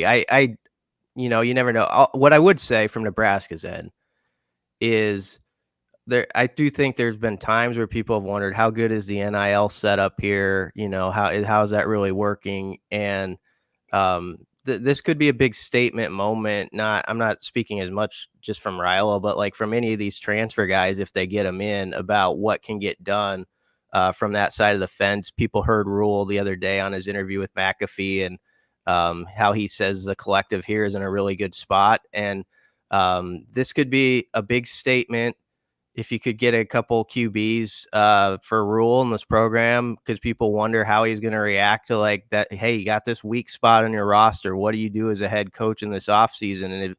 And the analogy I used in my writing was, I feel like Husker football has settled here sometimes, and I've fallen into this with previous staffs where it's like that 5-foot putt where you're trying to cozy it down and just like not run it by the hole, and it's very timid and you don't get it there. And I feel like maybe they're taking the break out of it now. They're attacking up and there's some confidence, and people really, I think, need that and appreciate that. And they want to see it from the staff. They want to see that the NIL can do that sort of thing. So if this all comes together, that will be a big statement on a multiple fronts. From Georgia's end, I don't know enough to say that it was this or that. So I'll wait. BC, some other news coming out that same night outside of the frenzy that we've been talking about for the first 11 minutes of this interview. Bryce Benhart, Isaac Gifford announcing they're returning. How much do you think the noise of having major improvements in certain position groups like quarterback next year has impacted decisions like this from these guys? Do you think they'd be returning regardless just to play another season of ball? Or am I believing in the idea that they see where this team could go next year and just want to be a part of it? I can't say yes or no to that, but which if it affected it or not. But I do remember a couple years ago with the 21 guys. Remember when like Doman and like 5 defensive guys came back, and they were a pretty good defense that 21 season. I know in that case, that was one where they like got together and decisions by one guy did impact decisions by another guy. So I've always kept that in mind that does matter. And when you see like Ty Robinson before the season even ends, like coming up to the press conference being like, yeah, I'll be back. And then Ben Scott, we hear a few days after I was in the weight room and he's planning to be back. I have to think as a competitor, you're like, okay, the pieces are here. If you really believe that you were that close, and I know that's a bad word with the fan base, but inside the walls, I don't think it is. If you believe that, and then you see 2 or 3 guys going, I can't help but think that affects your mind a bit, like to kind of push you that extra step to say, well, all right, let's do this. Plus, I think it's their best opportunity maybe with where their football careers are at. I never begrudge anybody who's spent like 4 or 5 years in college just getting to the next season in their life. I think people are too hard on guys like that sometimes. Like Garrett Nelson gave a lot to this program, and it was time for the next season in his life, he thought, and he took a chance, and so be it. But this is huge. I mean, Gifford to me is one of the top 3 players on this team. He's a guy who saves plays once or twice a game too, where he'll track down something a yard short of the first down when it looks like trouble. And then Benhart became a guy that people are believing in this year. He changed the whole narrative about him. So you got to give him a lot of credit. BC, I wanted to talk a little transfer portal of guys that don't play the quarterback position. I know that a lot of attention has been paid to Prince Will's brother, Prince Lee. Yeah. I know that I believe Julian Fleming is still on campus today, the Ohio State receiver, or he was yesterday at least. Who are some of the guys that you're looking at? I know there was a weird rumor about Trevor Etienne that I don't know where that actually came from or if there's any truth there at all. But there's at least a couple guys, one on campus, one with obviously a brother on campus here, that there's some connection to Nebraska. How are you feeling about some of those guys that Nebraska might be able to land outside the quarterback spot? We've felt at our site since last week that Fleming was a real possibility. And we know that this is like not a news flash that they need a receiver, but we know besides just Fleming coming in that they've wanted to add one if they can in this class, because I was talking with a couple of recruits and they've been transparent. The coaches have with them that like, yeah, we'd like to add one more veteran receiver. Fleming would certainly fit that bill in a big way. He had Penn State interested in him too, and took a visit there. And, he's from that area, I believe, but I think Nebraska's got a real shot because I do think they can be competitive with the NIL stuff. And I think there is stuff to, I don't think coaches like using the word sell, but there is stuff to sell despite the offense being so bad. And sometimes that's like, we couldn't be what we wanted to be because we didn't have you here, like you can say that to guys and that really appeals to a competitor. And if you can get guys like McCord or a Fleming to see like, hey, we got this guy, Malachi Coleman over here, this guy, Jalen Lloyd, and they're young players and we're really excited about them, but they need that mentor. They need that guy to show them one more season. Like this is how it's supposed to look and watch them grow with you. It can be really good. I could think that could be really appealing. So getting away from some of the other guys you asked, but Fleming really interests me. Princely, obviously, because of the name and, his brother's tweeting at him and back and forth right after it happens. I mean, you can't pass on him, I don't think, if he wants to come play with his brother or he's interested. And I do know Rhule has a very strong connection with that family that stretches back to when I think he's recruited at least two of the brothers, in that family, or tried to recruit them. So I give Nebraska a shot there, but I don't know where that stands at this hour. I know he visited down at an SEC school a couple days ago, and so there's going to be competitors because he's a really good player and he's going to command a lot of attention. They also have a defensive back, Blyhill, who played at St. Francis in the FCS, and he's supposed to come in the 15th through the 16th. Kind of an out of the nowhere one, but obviously, when you see a guy like that who is supposed to visit, who you didn't even know about, they've done their research and they see something in him, and he's a long, rangy guy that could be a DB ad, or at least someone they're looking at. So it looks like DB is a spot where maybe they would add one of those 4 or 5 portal guys. BC, going back to this coaching staff for a moment, because it was a top priority to get Tony White's contract restructured and out of the way. But then Donovan Raiola gets a $500K annually in terms of his contract now. Now, in the offensive line took major strides from last year, from the last year to this year, and added that huge recruiting win with Grant Bricks just over a week ago. Take Dylan out of the equation. Is that enough? Is the strides you saw from the offensive line in the recruitment of Grant Bricks, is that enough to get you to say he's deserving of this pay bump? Or would you like to see more improvement at the O-line position and the development of guys like Sledge and Goldman and Gatula before making that claim? Yeah, it's a good question, Andrew. I want to be clear on something that I think some people don't know. I'm not saying you don't, but Bruns wrote this story on Sunday. We actually had one of our, it got picked up, and so I think it got misconstrued a bit, the timing on it. Like, we requested his contract last week just because we always look at contracts at this time of year. Sure. And the reason we requested it was because he had previously been on a deal because he was the one guy retained where his contract was supposed to end at 23. So we're like, okay, what happened there? Did they bump him to, so was he on the same timetable as the other guys? So we wanted to make sure that he had a deal through 24 at least, which he does now. And what we learned was we don't know exactly when that contract was signed. He got the pay bump, but what I'm saying is it was redacted to the dates, but that could have been done in the middle of the season. It could have been done just before the season started. That's an important detail because it tells you, he got that bump. I think it wasn't like it just happened and this Dylan Raiola stuff has happened. Some people are connecting the two, and I don't think they should. But to your question, I think one of the biggest things I noticed this season, which might apply to why that happened, is he was it felt like right in the thick of it with Satterfield, as far as like when they're talking about run game stuff. And when you listen to Marcus at press conferences, he would always speak about talking to Donnie about like what he's seeing in the run game and this and that. Of course, he would do that with his O-line coach, but it sounded to me like it was almost an extra step. Like they really feel like this guy is great on game day at like helping them out and process things about what's going on the field and the blocking stuff they need to use. And so when you kind of think about some of the stuff you heard in the season and the way Rhule and Satterfield value him, it doesn't really surprise me. And I did think they got a bit better as the season went on. I think they still got to get better, though. So, I mean, they took a step, and now let's see them take 2 steps next year. That's the big key. BC, a couple minutes left here. You kind of mentioned the fingers that Donnie had in the run game pie as part of the offense.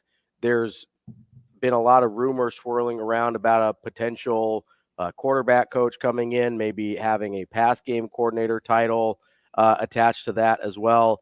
How likely do you think it is at this point that we see Marcus Satterfield moved from QB coach, offensive coordinator to tight end offensive coordinator, and somebody's brought in as the quarterback's coach and maybe either a co-OC or a pass game coordinator?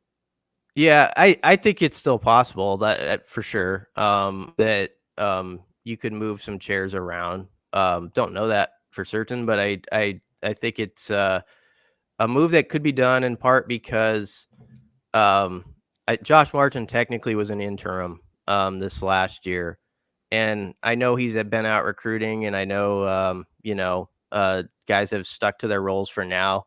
It's a long football season, though. There's other guys who you could maybe bring in if you wanted to at the QB coach spot who are maybe like in the league now, or they're still coaching. It's possible. So I think people should be patient to have a full answer on that. But my short answer, because I usually give 2 long answers, my short one is that I really think that still can happen.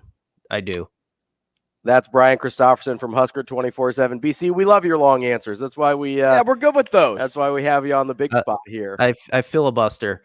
But yeah, I always appreciate coming on, and I do think the last thing is definitely possible, though. It's a good question, and I think it's one of the main things to still monitor as we go through December and early January. I'm not going to make you say it. I'm just going to clear my throat here. Glenn Thomas. Glenn Thomas. BC, enjoy the rest of your day. Hopefully we have some news here and not just cryptic tweets from Nebraska staffers, and let's get this thing rolling. Yeah, that'd be nice to put a period on the end of the sentence for sure. Thanks for having me, guys. Thank you, BC. Always great stuff. That's Brian Christopherson from Husker 24/7. Great as always from BC. He comes to us on the Warhorse Sportsbook hotline. Don't forget, Warhorse Sportsbook, best place in Nebraska to place your sports bets. Andrew knows it better than most. You can go to Lincoln at the casino or to Horseman's Park in Omaha. That's 6303 Q Street to place your bets. You got straight bets, parlays, live in-game bets, props. You can bet on nearly every major sporting event. Go to warhorsecasino.com/sportsbook or download the Warhorse Casino app for all the details and full house rules. Warhorse Sportsbook, no bets, no glory. Coming up next, we've got more Hurrdat Sports Radio here on AM 590 ESPN Omaha, ESPN Tri-Cities.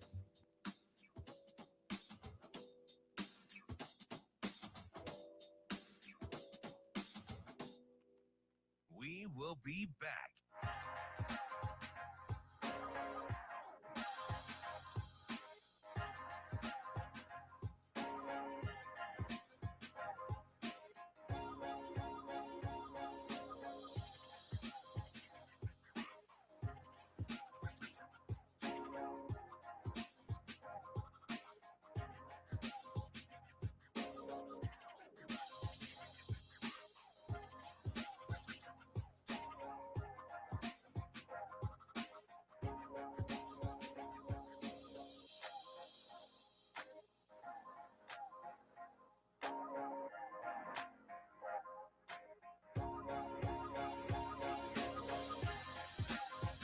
We will be back.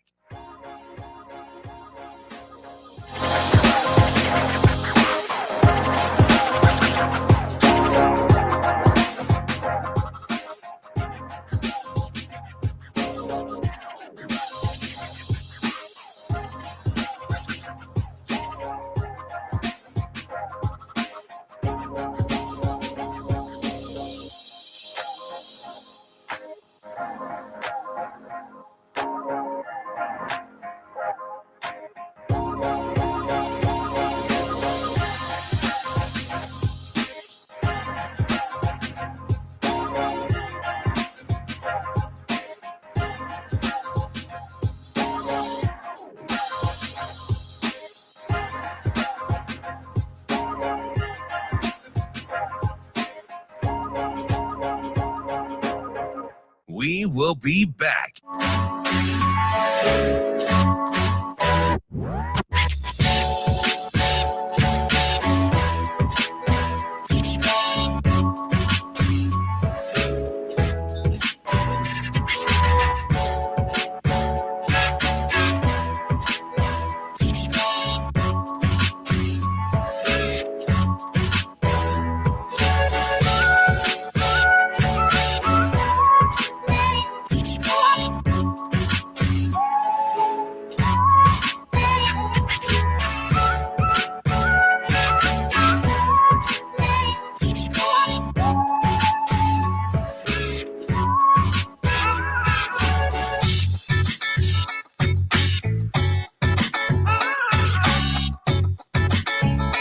We will be back.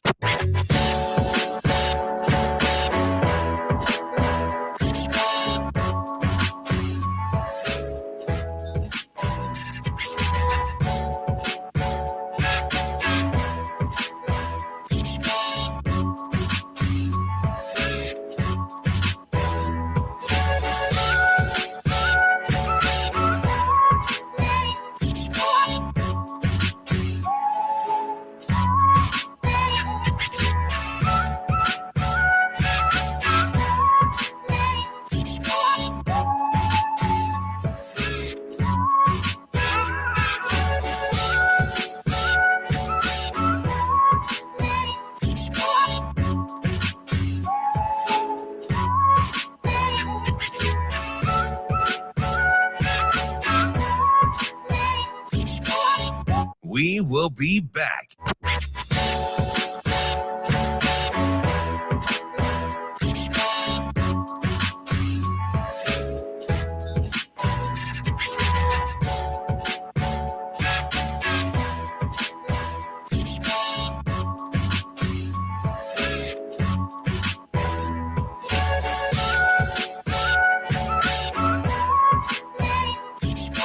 We will be back.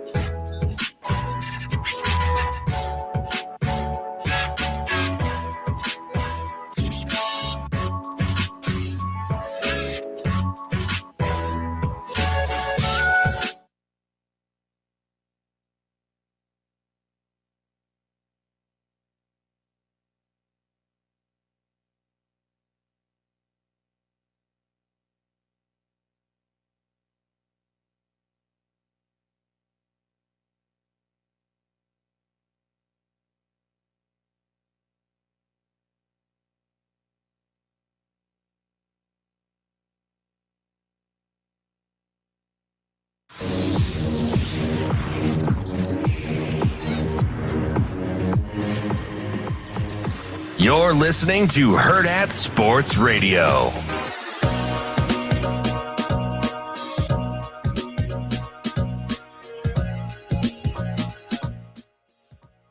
We're halfway through the show here on Hurrdat Sports Radio. I'm Ravi Lulla. Andrew Rogers here with me. We are live from the Hurrdat Sports Bar and Grill, the H&H Chevrolet stage, and we are on AM 590 ESPN Omaha and ESPN Tri-Cities. We are joined now by our friend Kevin Sjuts. Kevin! Sorry, it's that time of year. He's the sports director for 1011 News in Lincoln. Kevin, how are you this morning? Good morning. The screaming of Kevin, yeah, I'm used to that. But the one that's more commonly said in my house is, Kevin, you're such a disease. Oh, that's a good one. That's a great line. It's not very nice. My kids actually love to drop that in, beyond Christmas season. You're what the French call les incompetents. That actually sounded really nice.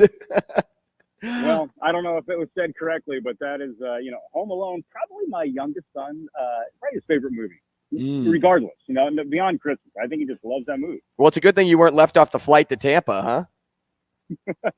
Well, I feel obligated to tell you guys the temperature today, just because I am. Oh, here. good. How dare you?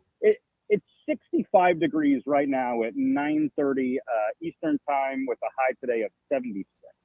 Well, don't worry. It is a balmy 25 here in Nebraska, so We do have the sun, and it's a high of 45 coming on now. So yeah, how you like that? Yeah, joke's on you, Kevin.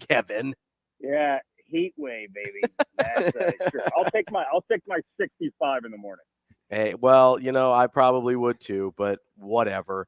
So you made it down to Tampa. Did you see any recruits on your flight? Because apparently that's what everybody's been doing in Nebraska, is they just see quarterbacks and linemen and whoever else on their flight. You see anybody cool on your flight?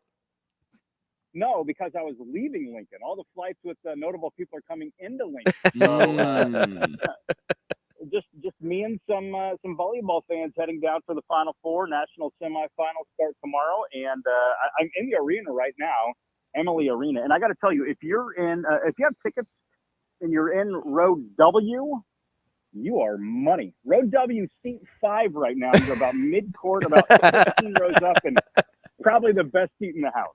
I'm guessing that's where you're sitting right now. It's exactly where I'm at. I kind of picked out just for you guys. I figured I would try to get a great vantage point and enjoy just some good conversation as I prepare for a busy day of coverage. Well, you know what? You have me picturing the arena right now, just like a good play-by-play announcer, like the perfect ideal seat for the match. Like you're doing your job. Well, to take it another step further, there's like little huddles of employees. They're kind of scrambling right now because the doors open at 10 a.m. for Nebraska practice. And you can tell they're kind of frantically tying up all the loose ends because the seats are going to start filling up here in a few minutes, and they've got all those loose ends. And apparently the NCAA attire for this tournament, a lot of pastel colors. Oh, just trying to paint the picture for you guys. All right. Okay. Kevin, as you've been down there, how many Nebraska fans have you run into? I know that you said you had some on your flight. Does it seem like there's a pretty good contingent down there? I can't really answer that to this point. I flew late last night, so I didn't have a ton of fans, but it does sound like there is a good amount of Nebraska fans. I'm sure you guys saw the video of when the team arrived yesterday. That looked awesome and electric, and there were some folks at the hotel when Nebraska arrived as well. So I don't know that the arena is going to be half full of Nebraska fans, but Husker Nation is going to show out. And it sounds like this building seats about 20,000. Sounds like if it's not sold out, it's going to be pretty close to. Now, Kevin, speaking of gameplay now, it's been all business so far for this team. They've made their run, staying cool, calm, and collected. How have you seen this team bury the emotion when they've had to, but also ignite that fire when they needed a spark? Because it's a hard thing to balance, but I think this Husker team has done a really nice job of it. Well, as John Cook said, as the stakes get higher, the team gets better.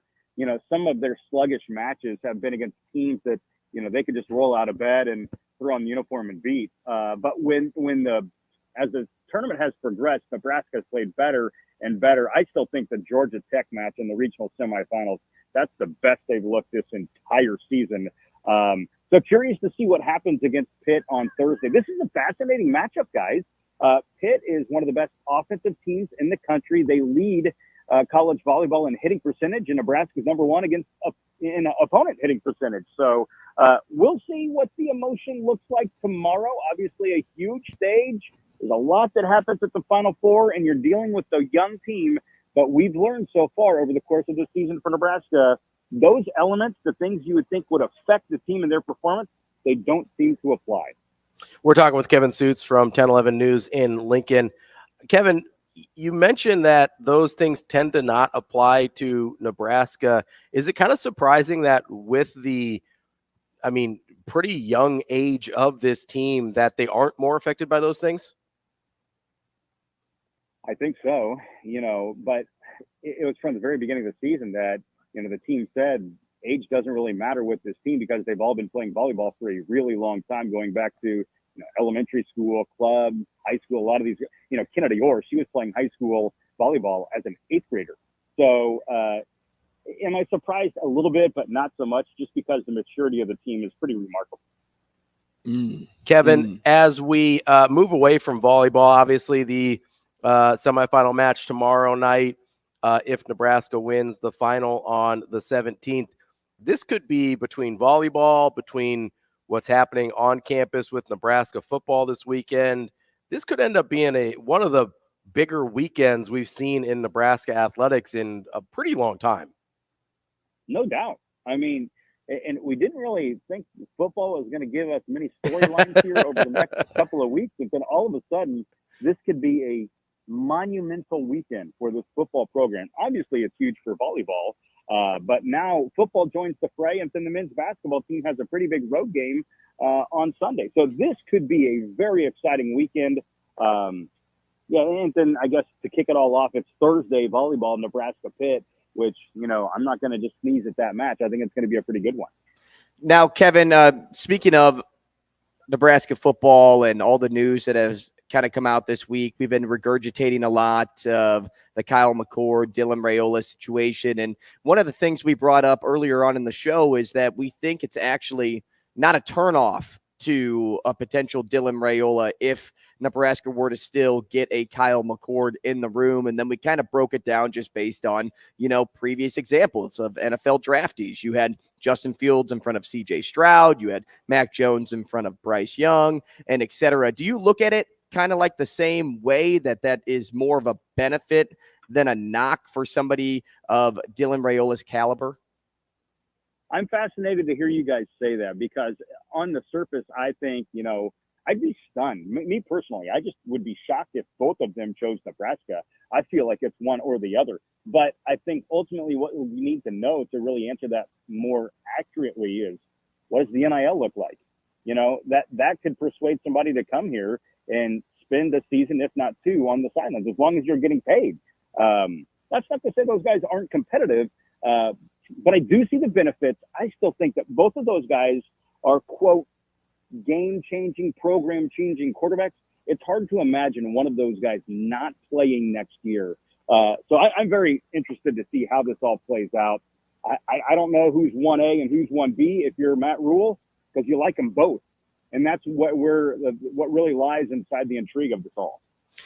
Kevin, you brought up Nebraska basketball, who I terribly omitted as part of my big Nebraska weekend, but they're coming off of a big win against Michigan State in Lincoln, bouncing back from that couple game losing streak to Creighton and Minnesota.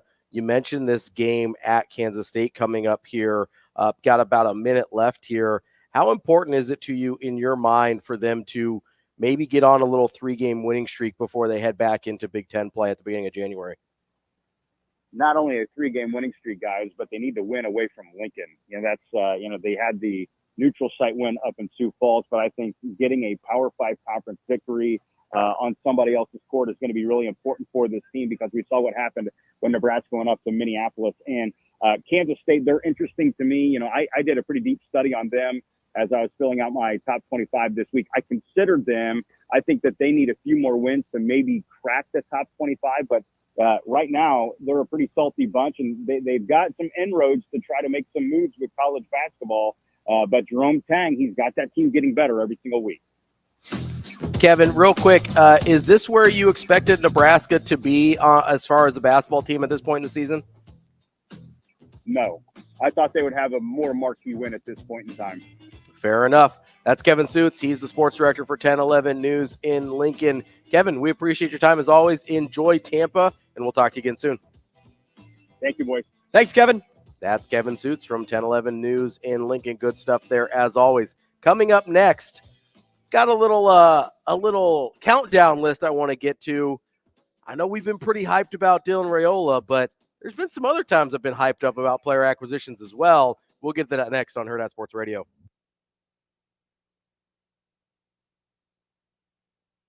We will be back.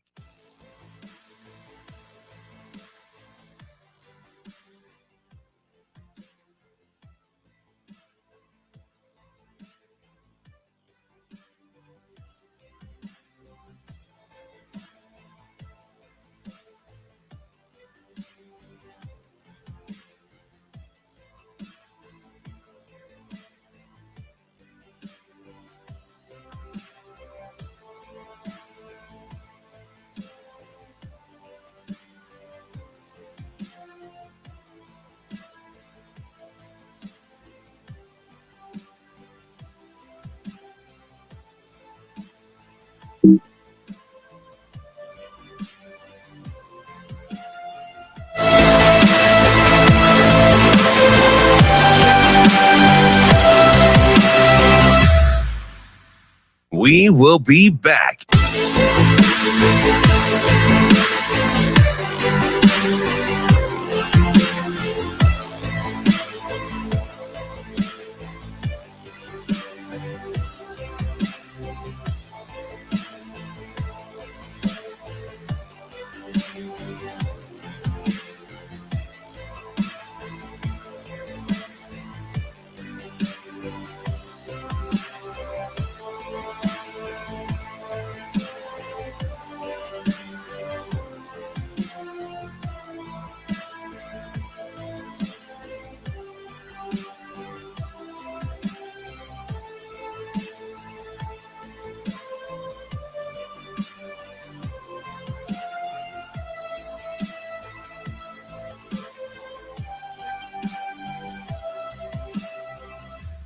We will be back.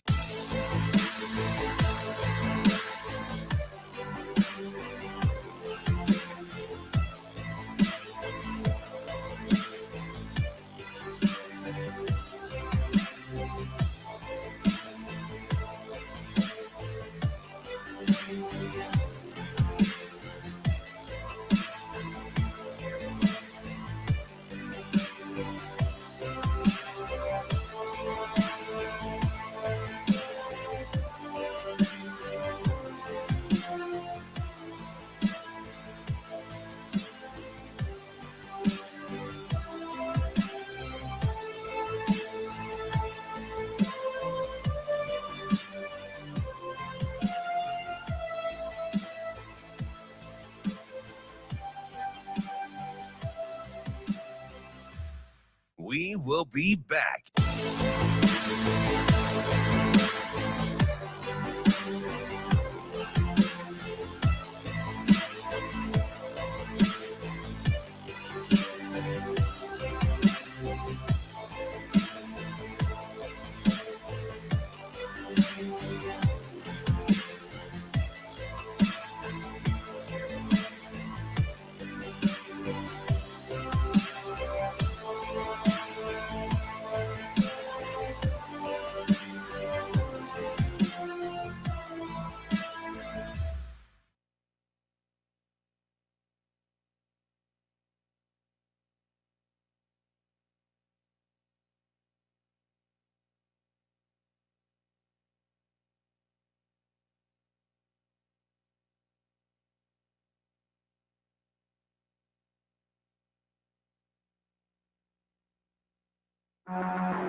You're listening to Hurrdat Sports Radio.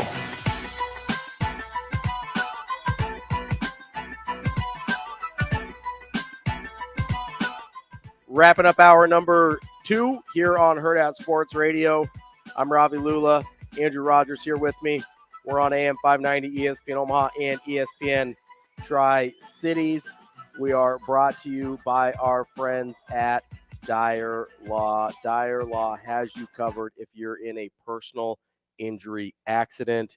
You can count on the Dyer Law team to provide you with a helping hand when you need it, no matter what you're dealing with. Call the Dyer Law team at 402-393-7529 or visit dyer.law to chat with trusted professionals about your personal injury claim. That's DYER.law. All right, so obviously there's been a lot of hype around certain players coming to Nebraska in the last couple days. Their initials might be DR, not Dr.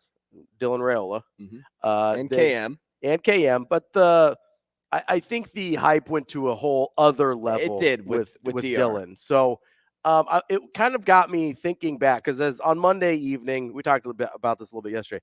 On Monday evening, I'm going through Twitter. I'm going through some people that I talk to that have some information and trying to figure out what's going on and what's real and what's not. And it's kind of this really exciting sort of adrenaline rush type thing, trying to, like, you're thinking, am I going to be the first person to actually know that Dylan Rhule is coming to Nebraska? And of course you're not, because I'm asking people that already know, right? But you kind of get this adrenaline rush and it feels good. And so I was trying to remember, not just in Nebraska football, although it could be Nebraska football for sure, but an off-season happening, an off-season storyline with any sport that got you, like, what are the top 3 events in the off-season that got you this hyped? And I'll give you my number 3 just so we can. Does it have to be an off-season thing? Could it be off the field? Off the field. Okay. So, like, obviously big games get you super hyped and whatever. Mm-hmm. Could be in season, to be fair, although we are the official off-season champions here at Nebraska. Always. But every year, just off the field. So it could be in season, but off the field. Like one of them for me, and I know Husker fans are going to hate this, but one of them for me was when Doug McDermott announced he was coming back for his senior year at Creighton. Most people kind of assumed he was going to go. He had averaged, 20-some points a game as a junior. He was a 2-time All-American at that point, and it seemed like he was going to go. He was probably going to be a first-round pick. He decides he's coming back. You have the magical senior year for Doug McDermott. I was hyped when Doug McDermott decided he was going to come back to Creighton for his senior year. So that's kind of an example of what I'm talking about. Do you have one? So the first one for me was when the Cardinals traded for Nolan Arenado. Oh, that's a big one. Completely fleeced the Colorado Rockies. Absolutely. Sorry, Travis. I know you're listening. That trade was outrageous, and across Major League Baseball, I think every better or worse than the Mookie Betts trade. Dude, I have no clue, but you grade the Cardinals an A, you give the Rockies an F. It's pretty close. Yeah, they're neck and neck with one another. Yeah. Austin Gomber and Elias Montero they have not panned out for the Rockies. Nothing. Now, have they played for the Rockies? Sure, but they're not all-stars. They're not superstars, and the Cardinals got a superstar in that deal. Yeah. Nolan Arenado was one of my favorite players in baseball before he became a Cardinal. Mm-hmm. His defensive ability, also his pairing with his bat. Like, he had a down year on the year the Cardinals traded for him, but let's not forget that just a year ago, he placed 3rd in MVP voting, and Goldschmidt won the MVP that season. So I hope nothing changes here, because Arenado is my favorite player on the St. Louis Cardinals. I even bought like his official like replica jersey from the Cardinals store. Like, normally you go to, I have my favorite DHgate app, which is like a jersey you get from China. You get it for $40.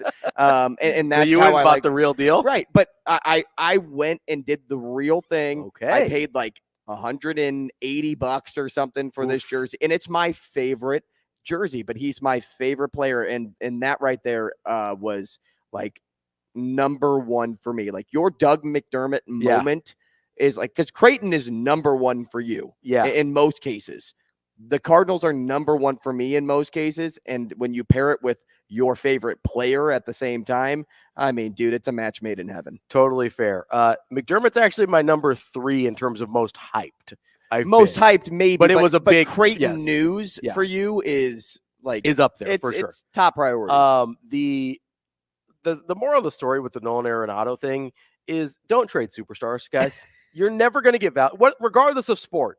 Okay, we've talked about Mookie Betts, we've talked about Nolan Arenado, but I mean, regardless of the sport, you're not going to get value for your superstar. It's almost impossible. And unless you are 100% positive they are not re-signing, like Shohei Ohtani with the Angels, or that you're not going to try and re-sign them, do not trade superstars. It never works. You never get value, and you always look back at it and go, yeah, I probably should have just paid him. Well, and baseball is one of those games where when you have a superstar, it's hard to get another superstar. It's like what we talk about in the NFL. Like, there was something going around this morning on ESPN National Radio, and the hypothetical was, if you're Chicago, do you trade 1 and 5 to the Chargers for Justin Herbert? And do the Chargers take that deal? And it was like, wait a second, like, Justin Herbert, despite like being on a bad team and not being like, he's kind of like a Mike Trout, Shohei Ohtani. Yeah, he's not on a win playoff much. team. Just doesn't win like much. He has great numbers, but he doesn't win with the team. Doesn't win much. He's still considered a top 6 quarterback in the NFL. And do you roll the dice on Caleb Williams or Drake May or and whoever? Expect that to be what Justin Herbert can be? You don't trade your superstar just because things are going wrong. Unless you know you're getting significant value in return. Especially if you are in a situation where it's like, hey, let's try and get a new coach in here first. Let's get rid of Brandon Staley because you like a lot of the other pieces on the team. So, yeah, moral of the story, don't trade your superstars. I don't know that we're going to get to all three of these. One real quick one for me is this is a Nebraska one. When Marlon Lucky committed to Nebraska back the most recent five-star, yeah. He was at the time the top-rated running back in the country. I think Jonathan Stewart and him flipped a couple times, depending on what rankings you end up looking at. But Marlon Lucky committing to Nebraska was kind of one of the moments where you're like, oh, this Callahan thing might work. And obviously things went differently after that, right? But it was, he brought in like a 4-star quarterback in Harrison Beck, and then he was landing these huge recruits. And then Marlon Lucky commits, and you go, oh, wait a second. You're like, heck yeah. This was a really, really big deal at the time. I believe until Dylan Raiola commits, which I believe is happening, the highest rated recruit in the recruiting era, in the internet recruiting era in Nebraska history. So, Marlon Lucky. Yeah, huge get for Nebraska. And it was enormous at the time. I'm not sure people really appreciate the hype around him coming in because of the recruiting websites were pretty new at that point. They were only a couple, 2-3 years in at that point. And this idea that Nebraska was competing for the best players in the country was a huge deal. The second one for me was when the Bears traded up for Justin Fields. Okay. Like the amount of excitement I had in my living room at home. Sure. And my $40 DHgate China jersey that I bought after that, because he wasn't Nolan Arenado, but he was Justin Fields and the future at that position. Now, granted, who knows what the Bears do next season if they keep him or if they move on from Fields. But that moment, that level of excitement I had of after the woes of Mitchell Trubisky to now getting Justin Fields was a huge uplifting moment as being a Bears fan, because I've been through so much hardship with Cody Parkey double doinking and the Bears just kind of giving up every draft pick in the world for Khalil Mack, which worked out for a few years, but didn't work out in the long term. That may be that one trade that actually worked out, trading a superstar, to be quite honest, because they had so many first-round picks. But then the Raiders, Shane, didn't sign any of the first-round picks that they used in that deal with the Bears. So long-term is what I mean. But that draft right there, bro, I can't tell you. I was jumping up and down. My niece is sleeping, and everyone's like, shh, and I'm like, full disclosure, Justin Fields is the guy I wanted the 49ers to draft in that draft. I wanted them to get Justin Fields. I liked him better than Trey Lance. I liked him better than Mac Jones, obviously. I wanted Trey Lance over Mac Jones, but neither one of those guys are working. Yeah, and then you settled with Brock Purdy. But not settled. MVP Brock Purdy. What franchise makes? Was that the right draft? That's not the same draft? No, that was the next year. That was the next year.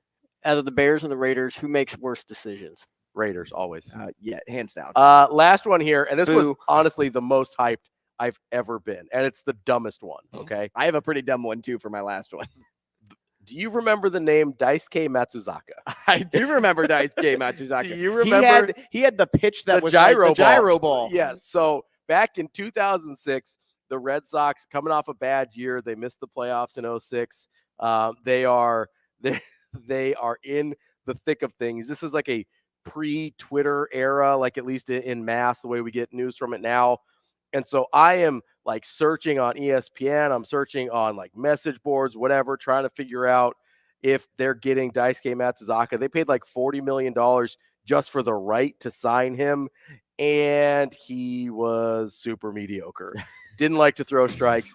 But man, I cannot describe to you how hyped I was for Daisuke Matsuzaka and his gyro ball. The last one for me was when the city of St. Louis sued Stan Kroenke for nearly $800 million, taking the Rams away from the city. Like, don't get me wrong, I am a Bears fan, but having an NFL team in your city is super exciting, and it's a great source of revenue for the city as well. And when Kroenke took the Rams away like he did after proposing a new $1 billion stadium, it was ridiculous. It killed Rams fans on the inside. And then when he had to pay out $800 million, it was a blessing. Matt DeMarinis coming up next. We will be back.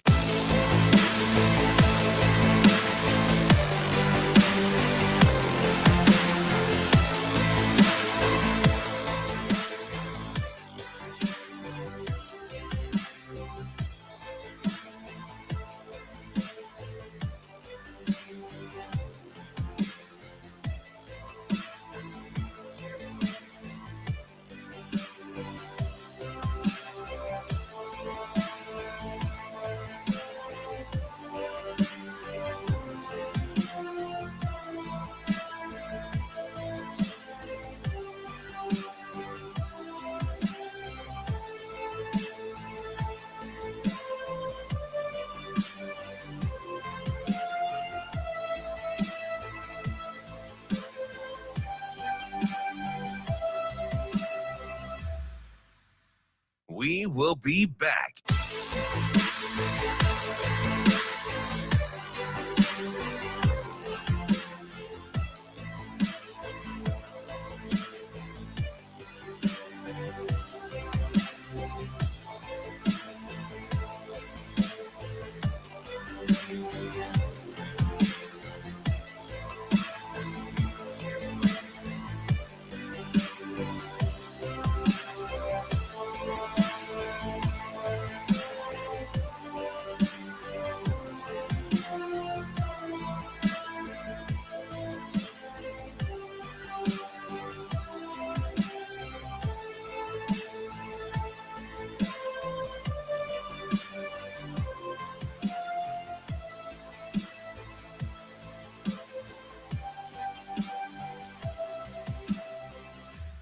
We will be back.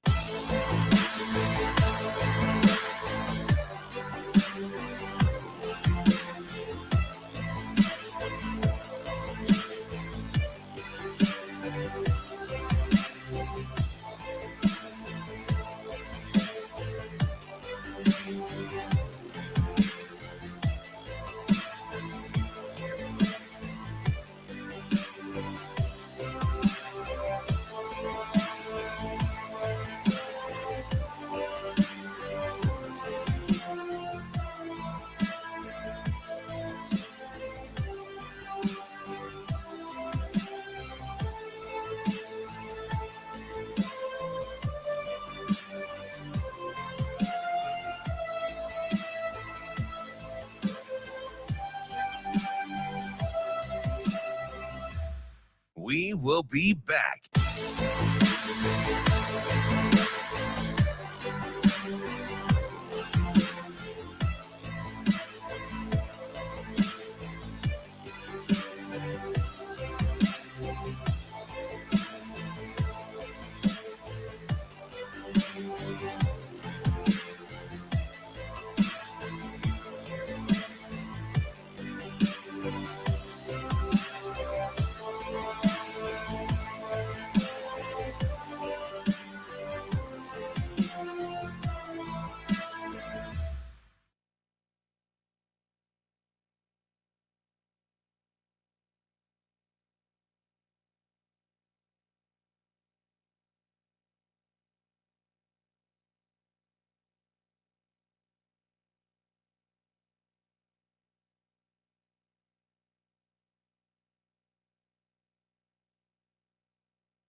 Welcome to Hurrdat Sports Radio.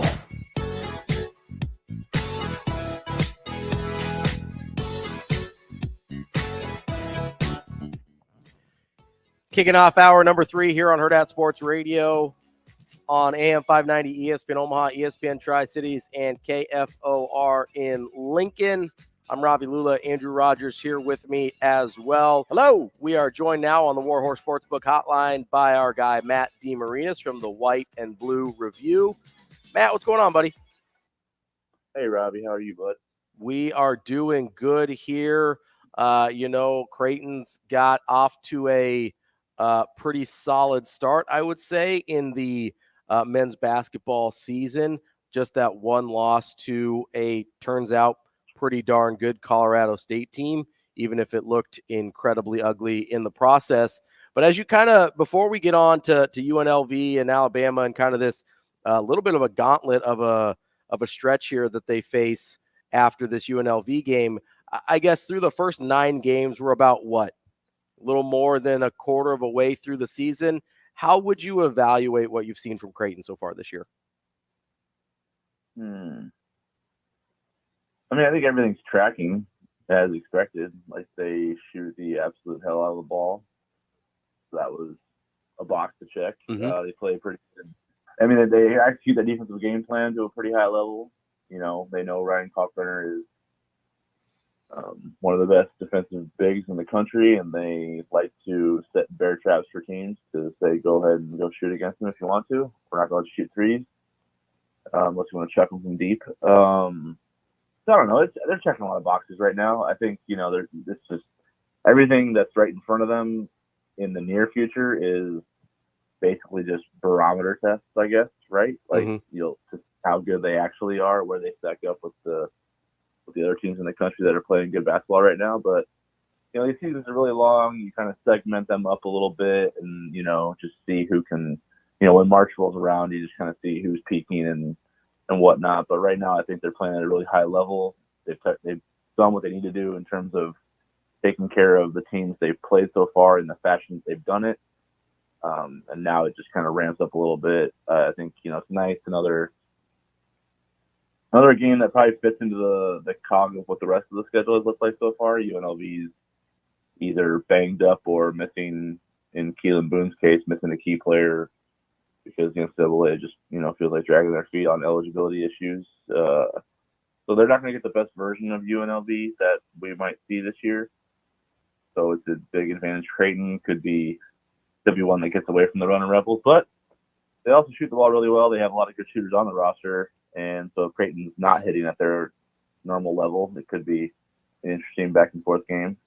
But after that, basically Saturday is when it's like, that's go time. There's not like I guess I shouldn't say that. Georgetown and DePaul are still on the schedule. But, other than after Bama, it's not like you're not going to get many roll the ball out and do your thing kind of games. It's all going to be, you know, chess matches and who can execute their style of play better kind of thing. So in a certain way, the season really ramps up on Saturday. Well, Matt, when you're looking around the Big East, in terms of Creighton's Big East title hopes, are you more worried about Marquette or UConn stopping those hopes for Creighton?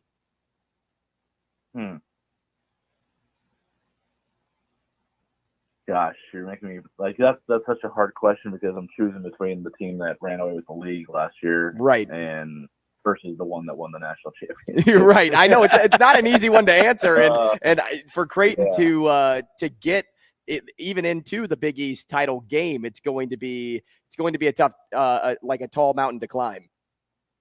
I still think though that just in terms of Creighton, Marquette is a harder team for them to guard. Okay. So I'd probably lean Marquette because I think they match up like across the board better, I guess, with UConn than with Marquette. Like Tyler Kolek, I think Tristan Newton's playing pretty well, but I would take Kolek over him just in terms of the way he runs the show and can take over games without having to have a stat, basically. You know, Tristan Newton gets a little usage heavy, and not that Tyler Kolek doesn't, but I don't think Tyler Kolek needs to be the result of the play for him to have an impact on how the play results. You know what I'm saying? So I'd still lean Marquette. Still, to me, has played. When you look at ceilings of each team, how they've played so far, I think Marquette has still exhibited the highest ceiling of any team in the conference. UConn, maybe your argument for them being one of the tougher outs, or possibly the toughest out, is that maybe their floor is higher than anybody else's as well. So that's where they fit into that. But I would still pick Marquette because I think they're capable of playing what we've seen so far. They're capable of playing at a much higher level than anybody else in the league so far. Matt, that's an interesting question because I think stylistically, in terms of how Marquette wants to play, that kind of leans more into what Creighton has been doing this year, whereas UConn sort of stylistically leans more into what Creighton had been doing the last couple years. Is that fair, or am I overgeneralizing there? No, it's fair. I just think when you match up, like you're talking about matching up Creighton versus those teams. Yeah, like stylistically. Right. I think Creighton can combat and overcome what UConn does well better than they can combat and overcome what Marquette does well. Like Marquette has, like Tyler Kolek is a wizard, and they also have a facilitating 5-man who can play away from the basket and be comfortable with the ball in his hands in Oso Ighodaro. So like that's something that UConn doesn't have. Like UConn, you know, when you look at the UConn matchup and how it stacks up with Creighton, like Klingon versus Kalkbrenner, kind of the same type of big, right? Like Newton is a unique point guard in terms of the way he can score and rebound, facilitate. But Creighton also has those kind of guys on the floor as well in Baylor Shinerman and Trey Alexander. They all can do what Tristan Newton can do.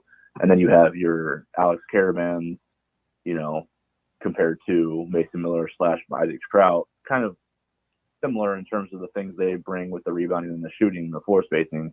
But I think when you look at UConn, the way they match up with Creighton, you can find like similarities there in terms of how they match up. Marquette's kind of like the unicorn of the conference with the way they do things. We're talking with Matt DeMarinis from the White and Blue Review. Matt, you mentioned obviously the shooting for Creighton this year. In one of our previous questions, is that notable? I think it is I think it's something to keep an eye on. Has Baylor Shinerman taken 83s in the first half? No, obviously the shooting is a dramatic improvement from last year.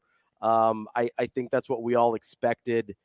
I think we expected them to sacrifice some things in terms of either other parts of the offense or maybe defensively in order to achieve that goal. Do you think there are any areas where they are markedly worse than they were last year, or have we not seen enough against high quality competition to be able to tell that yet? Definitely a little of column B there, but I don't think there's any area where they're markedly worse than last year. Maybe noticeably I don't know. Is there an area where you're like, I think they were a little better last year? No, I really don't. Okay, I don't know. I don't know. I'm not sure if I feel that yet. Okay. Like I still think maybe physicality at the point of attack in like a 1-5, you know, ball screen type of situation, like could be an area where Creighton's maybe not as potent as they were last year. But even then, like, you know, I wouldn't say Ryan Nembhard was the most physical point guard in the world anyway. So like, I don't know what the gap between what Nembhard could do in terms of fighting over those screens and forcing, you know, that like staying attached and forcing, you know, that ball handler into that mid-range area of the floor to Kalkbrenner is a whole lot different than what Ashworth can do, you know, at his best. Because they're both neither of them are like bulldog type point guards, right? Right. I think the difference is like right now, you know, you could bring like a Sharif Mitchell off the bench last year and play him with Ryan Nembhard and have him fill that type of role as a defensive like test at the point of attack. Creighton doesn't have that this year, so they're missing that part of it.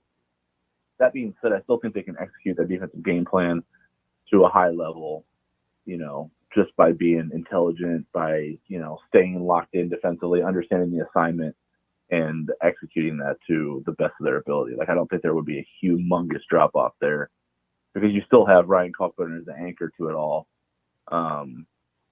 And you have guys like Trey Alexander who can guard the other team's best player and, you know, shut their water off. And I think Baylor Shinerman is better defensively than he gets credit for. So, like, you know, athletically, coming off the bus, maybe they don't look like they could be as imposing defensively as they were last year, but I still think they can execute what their defensive game plan is. And when you factor in how much better they are in terms of their offensive efficiency and their ability to space the floor and find multiple shooters that can get on heaters, I think it kind of washes a little bit. You know what I mean? Like maybe they give up something defensively compared to last year's whatever. And I said this in the offseason too. Like I could see their defense falling into like the 25-30 range. But I also could see their offense jumping into the top 5. So it'll be like a little bit of a give in terms of the scales balancing. You know what I mean? But at the end of the day, they still end up being, you know, one of the best teams in the country because of that balance. Matt, another area that I've heard people say that they think that Creighton is maybe not quite as prolific at this year is, you mentioned Ryan Nembhard, his ability to get into the paint on whether it be screen and rolls or just through penetration in general. A lot of people point to that as an area where Creighton has not been as good this year. What are your thoughts about their ability to kind of break down a defense off the dribble and how that differs from last year? Are we just responding to Twitter? This is kind of fun. I like this. That's the entire radio show, man. I just find stuff on Twitter and. Jackman 69420 says Creighton sucks at defensive rebounding. Yeah, I mean, I think that component of like a downhill, like make a play type of point guard is probably not there, but it's also there with Trey Alexander and Baylor Shireman being able to attack and exploit downhill rim opportunities from the guard wing spot because of their spacing is better than it was last year. You know what I mean? So again, I don't want to cop out and give the same answer I just gave to the last question, but in a way, it kind of it takes care of itself in a different. The trade-off is worth it, basically. Well, I mean, the trade-off is just the trade-off. Like I think Creighton can still score at the rim with a guard or a wing like Trey or Baylor. The same way Nembhard could because of their improved spacing, because you have to stay attached to 4 of the players on the floor, and even Ryan Kalkbrenner is a guy that you can't necessarily just say, yeah, go ahead and live out there. You have to stay attached to him because of what he does in DHOs, how he can stretch the floor with his shooting, all those kinds of things. So it's not like Ashworth isn't going to create the way Nembhard did, but Creighton has creators that can do what Nembhard did. Does that make sense? Yeah. Matt, so what's our next one? Yeah. Mine's more of maybe another thinker for you, but maybe it's more of a quick answer for you just based on what you've seen. A part of the big 3, Alexander, Shireman, and Kalkbrenner, who's one off the radar player, so to speak, on this team that's drawn your attention early as somebody that can really step up and be a difference maker once Big East play begins? I think it's always Francisco Farabello. See, I'm with you. That's my answer too. He's the guy that just doesn't get the adulation he deserves. And I think his defensive ability this year has taken a step forward.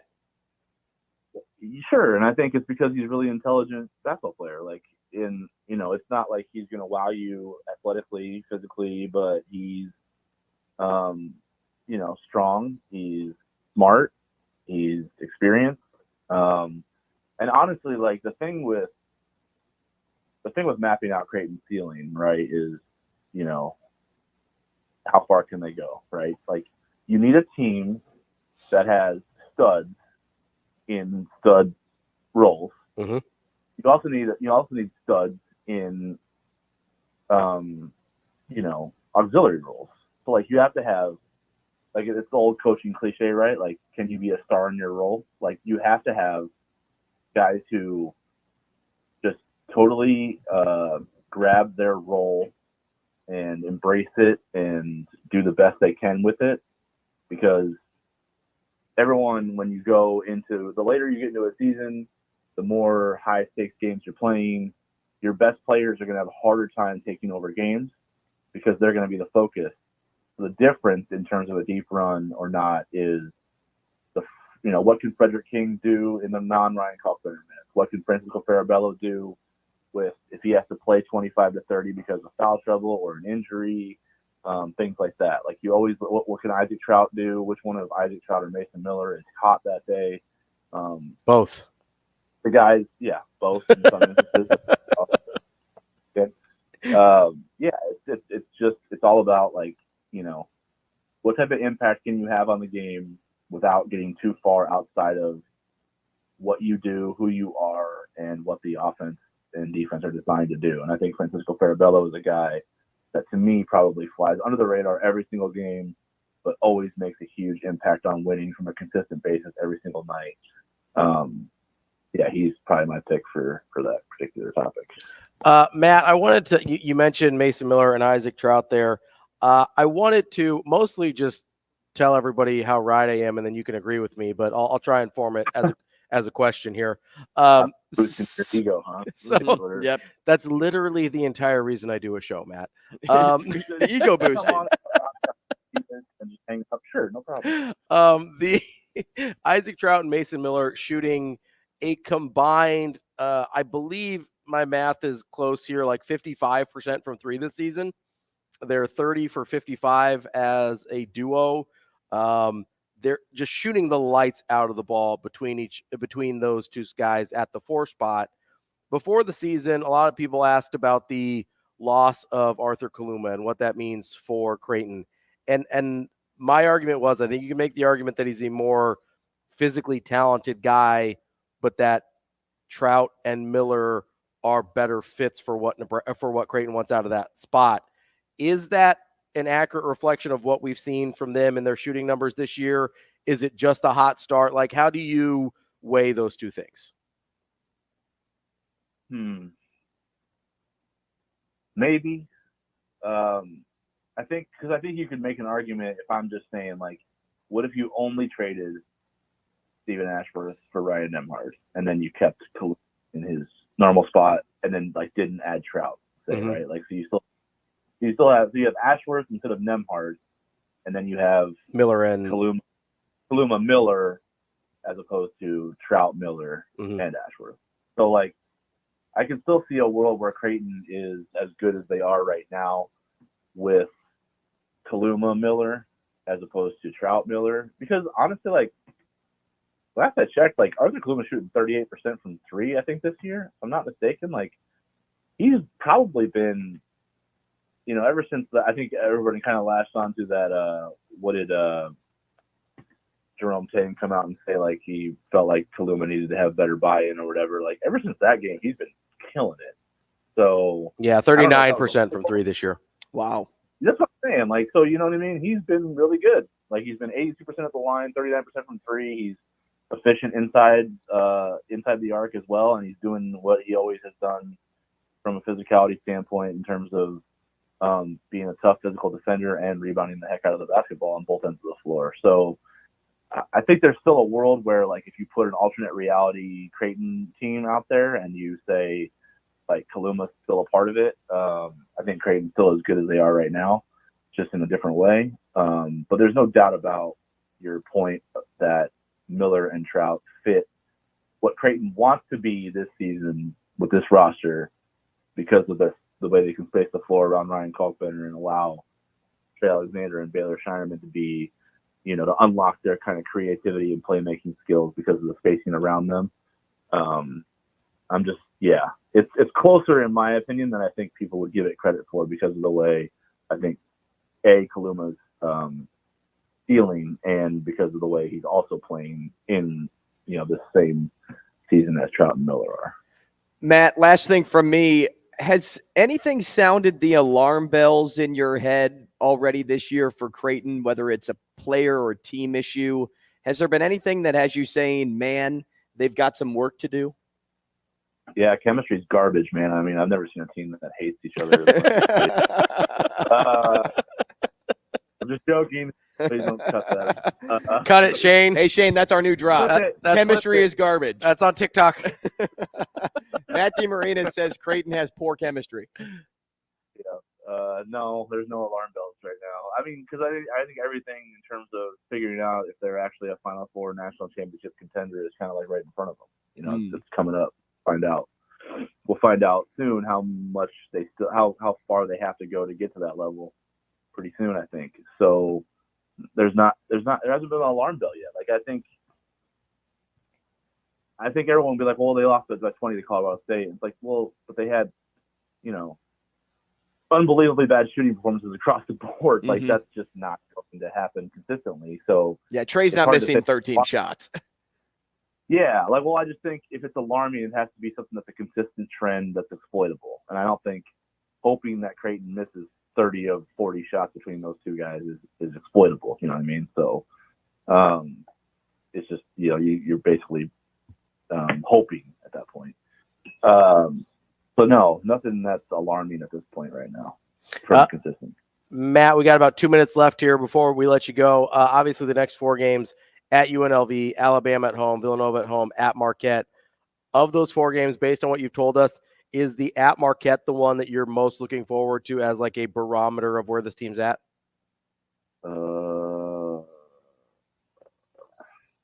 Gosh, I don't know. I guess I kind of set that up earlier, didn't I? You did. That's why. That's why I followed up with the question. I was kind of trying to. Yeah, I don't know. I think Alabama's going to be a barometer because it's like, can Creighton actually score with an athletic team that likes to? Yeah, physically they're challenging. Yeah, sure. And then Villanova, going into the year, Villanova was actually, I picked Villanova second ahead of Creighton, right behind Marquette, and wasn't going to be surprised. The only reason I picked Marquette to win the league is because they won it last year, and I felt like that they deserved respect there. But I thought Nova was a team that could win the whole league. So I'm surprised at the up and down nature of their season so far. So I think UNLV, if they take care of business tonight in the fashion that I think they should, based on how UNLV is playing and what their roster looks like right now, I think these next 3 games could all be barometers and to an equal or similar degree. That's Matt DeMarinis from the White and Blue Review. At another juncture, when we have more time, we're going to have the Kyle Neptune conversation at Villanova at some point. But you have a Kyle Neptune conversation you want to have, huh? Well, if everybody thinks they're as good as they are, and I am with you, there's kind of a variable there that it's like, well, maybe we have a Kyle Neptune problem. I'm just saying. I'm just saying. All right. We need longer than 2 minutes, but I'm ready for it. Well, it's good. We only got 30 seconds left, but we will have you back. We will have the Kyle Neptune conversation, and we will talk to you again soon. Thanks, buddy. Sounds good. Thanks, guys. See you, Matt. That's Matt DeMarinis from the White and Blue Review. Coming up next, Florida State and the state of Florida still salty about not making the college football playoff, and they're taking their arguments to court. We'll find out what that's all about next here on Hurrdat Sports Radio, AM 590, ESPN Omaha, ESPN Tri-Cities, and KFOR in Lincoln.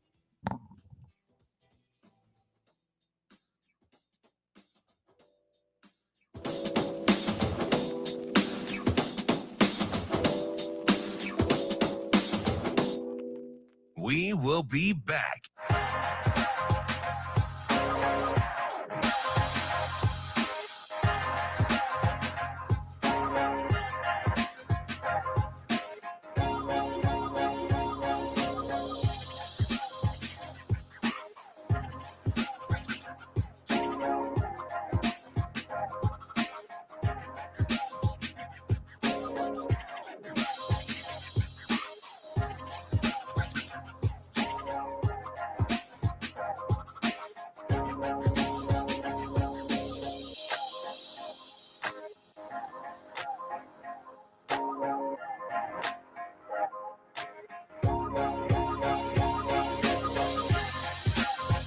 We will be back.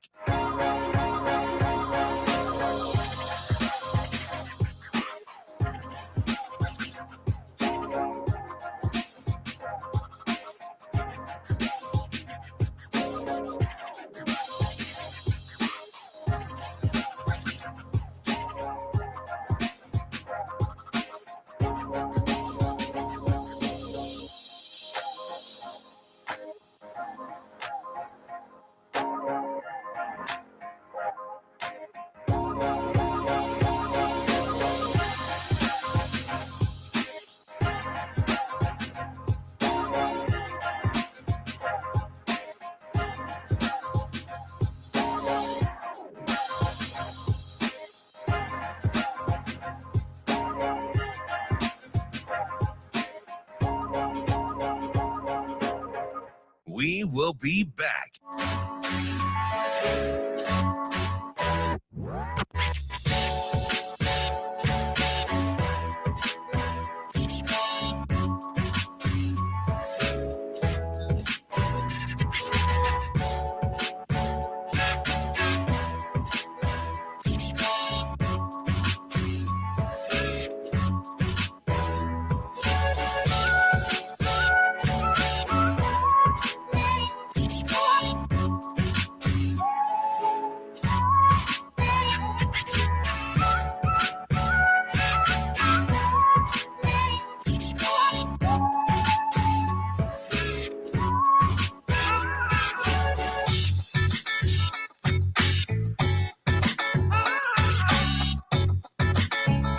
We will be back.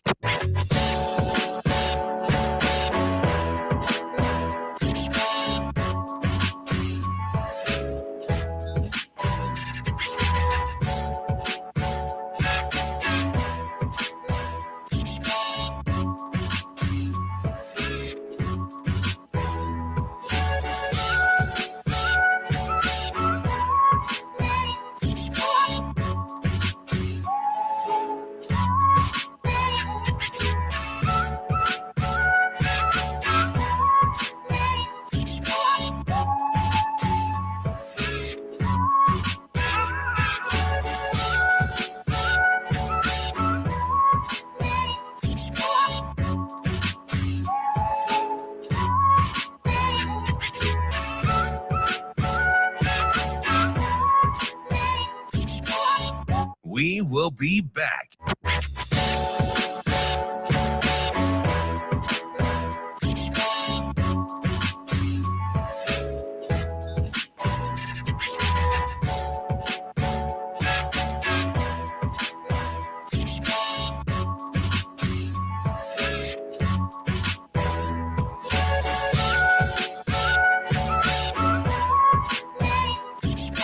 We will be back.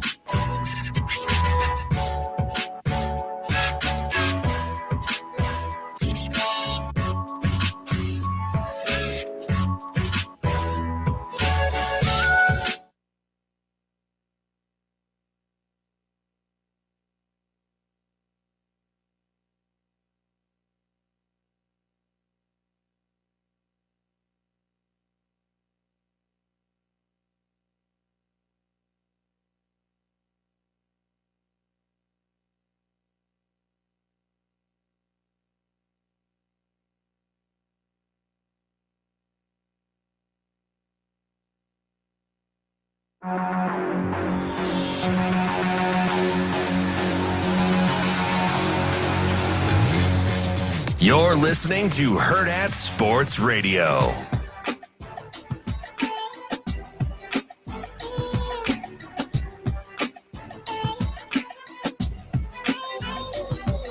Welcome back to Hurrdat Sports Radio here on AM 590 ESPN Omaha, ESPN Tri-Cities, and KFOR in Lincoln. I'm Ravi Lulla. Andrew Rogers here with me.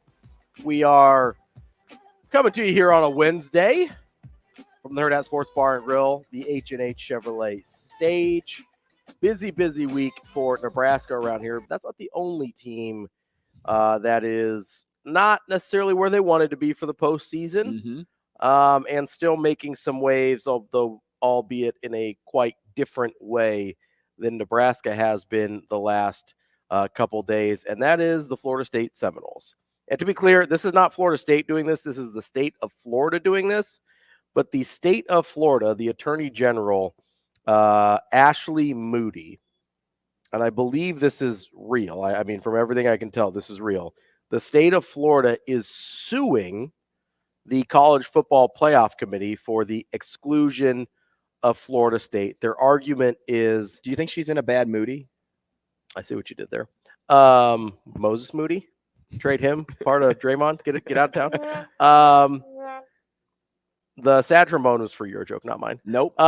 Nope. It came after you last spoke. The attorney Thank you. That was me. No, but that was me because it came after when I last spoke. They're launching an investigation. This is a quote to examine if the committee was involved in any anti-competitive conduct in its unprecedented decision to exclude Florida State from the college football playoff. Now, the unprecedented decision obviously is Florida State is the first undefeated Power 5 conference champion to not be included in the college football playoff. Now, it's only been a decade, basically, of college football playoff, so we're not talking about a huge history here. But the argument is that the College Football Playoff Committee did something totally out of character from what they had shown their process was, that they showed an obvious bias towards the Southeastern Conference, and that this decision cost Florida State and the ACC millions of dollars. Now, there's only one way that anything can come of this, and that's if first of all, if the College Football Playoff Committee and ESPN were the dumbest people alive and actually put down in writing that they needed to include an SEC team. Right. Because then it's collusion, it's anti-competitive practices, then you have a case. Then there's a problem. Right? Because right now it's like not in court. Right now they're investigating. They're kind of starting an investigation, and I assume they're just subpoenaing documents. Yes. And in order to do that, you have to create a legal action in order to subpoena documents. So that's where they're at right now. What they want to do is to see communication between ESPN, the College Football Playoff Committee, and the SEC to see if there was some sort of collusion to make sure the SEC was included. Now, I could definitely see that being the case, first and foremost. I can 100% see ESPN being like, hey, we really need to include an SEC team. That's kind of where our bread is buttered, whatever. Even though the ACC also has ESPN network ties, whatever. The SEC is the big dog there. We all know that it's basically Fox in the Big Ten and ESPN in the SEC versus everybody else. Because at first this just comes off as sour grapes, right? And to be fair, that's mostly what it is. I'm guessing that's mostly what this ends up being, is just, hey, kind of some grandstanding of... Yeah, it seems like, hey, I'm putting myself in front of this so the state of Florida knows I stand by my university, and then in 2 years when I'm up for re-election, hey, remember my name. Yeah, it's like, remember me. Yeah, I mean, attorney generals often have larger political aspirations. Good way for Ashley Moody to get her name, maybe for a seat in Congress or a governor spot or whatever. It's likely mostly that. But if you were to tell me that the SEC and ESPN and the College Football Playoff had communication about the SEC being included and needing the SEC to be included for non-football reasons, that's where where you get into trouble, right? If you're talking about, hey, the SEC is the most competitive conference, like a one-loss SEC team is better than an undefeated ACC team, that's all fair game, right? Because those are football reasons. If you start having this conversation about money reasons, all of a sudden you may have some problems. I still don't know if you can win the case because it is a subjective. It's all opinion based. Yeah, it's a subjective committee, right?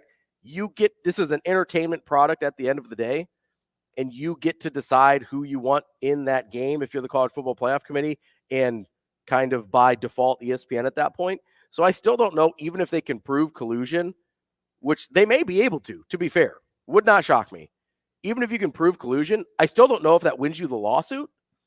But I think at the very least, from a public relations standpoint, that would be a huge win for the ACC, for Florida State, and for the state of Florida. Even if they can just prove that, hey, there was collusion here, we're not going to get any money for it. But just so you all know, and it's above the table now, like, we need more transparency in this process. Well, and if you look at the comments on the post that we got the information from, the majority of people are claiming nothing will come of it, and it's just a giant waste of time and money and resources. And that is kind of like the camp that I'm sitting in too, that it's just nothing can come of this. Nothing will come of this. This whole situation gives me very little to believe that something was actually said in the room that is going to put the committee in a tough spot, a tough situation where this could go to court. because of how subjective everything is. The point that I just like don't get behind or can't get behind is when, there's things that like when you look at the college football playoff, like criteria of how they go about choosing teams, they throw up key injuries and strength of schedule are two main ones.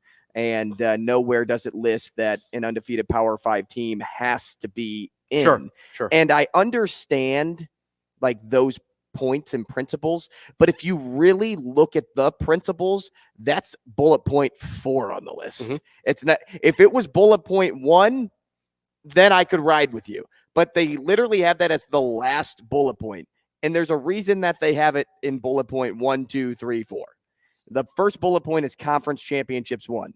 That holds more power than key players missing for a game. Same thing with strength of schedule. Same thing with head-to-head competition.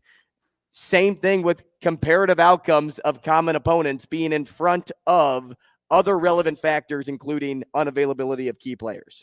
There's a reason that's the bottom bullet point on the list. So I don't like when people go back and attribute to these principles, because I don't think you can really say because Jordan Travis isn't in this game, that's why Florida State was out, because you have to look at the other 4 above it, and Florida State has the edge in the other 4 above it than they do in that last bullet point. Well, the other issue that you have there, if you're going back to the Jordan Travis thing, is they were still in the top 4 when Jordan Travis was injured, right? Going into that game, they were in the top 4. Jordan Travis was already injured. So that's a tough sell there. There's a couple of comments on the YouTube stream that I think are interesting. Amazing Daniel says, it sounds frivolous at first, but it's not like corruption in sports hasn't been uncovered before. And also, to be fair, the committee is largely like pretty old people. If they emailed something they weren't supposed to, would not be surprising. Yeah. And it also would not be the first time. And you know what? That email will be found. Yes. It will be dug up and it will be used. Jacob says, if they can prove that ESPN tampered, it's going to be chaos. They aren't going to win in court, but the public will freak out. And I think that's accurate. I don't think they can actually win an actual money settlement or anything like that. But if they can prove that there was tampering, collusion, whatever, between ESPN and the SEC, that would be a huge thing. And then Amazing Daniel chimes in, considering how openly they argued on air against FSU, it wouldn't surprise me one bit if it's on the record from meetings. Wouldn't be the dumbest thing they've ever done. Also accurate. So the point to me is, I agree with the idea that it's possible that ESPN and the SEC colluded. And if that happened, I do think that should be brought to light. Because my initial reaction to this was just, guys, like, get over it. Like, I like Florida State, okay? And I wanted them to be included. And you feel bad for them. They deserved to be included. I also can understand being like, yeah, without Jordan Travis, are they one of the 4 best teams in the country?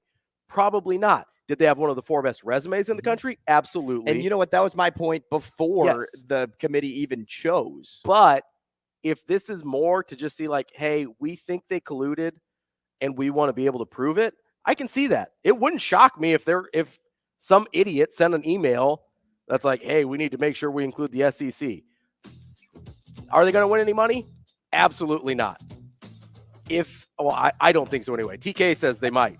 But I do think they might be able to prove some collusion, some undue influence, which is worth uncovering. And you know what? Good for these lawmakers in Florida to take a stand and stand by your university. Like, I'm cool with it. Yeah. Now, it doesn't affect, like, my state tax dollars, and I don't have to worry about, like, are my resources being used properly? But I'm a fan of this approach and saying, like, hey, NCAA, I'm still going to dig it up whether you want me to or not. Wrapping up the show with some Hurrdat Sports trivia next. We will be back.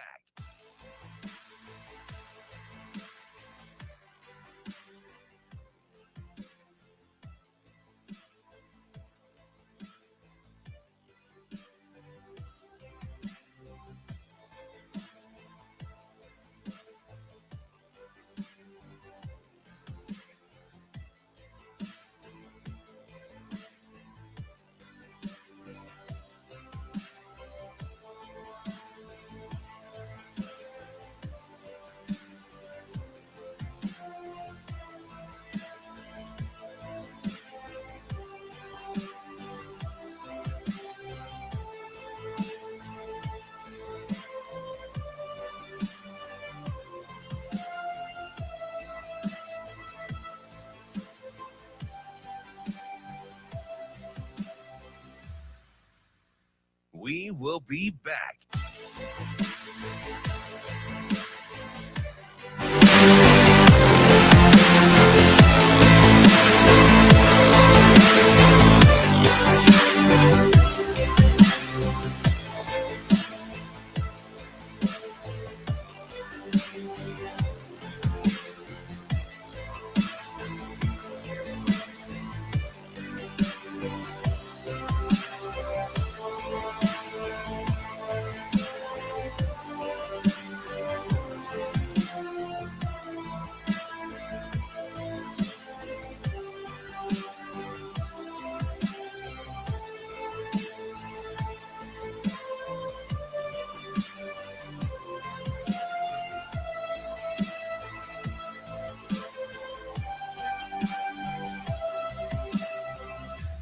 We will be back.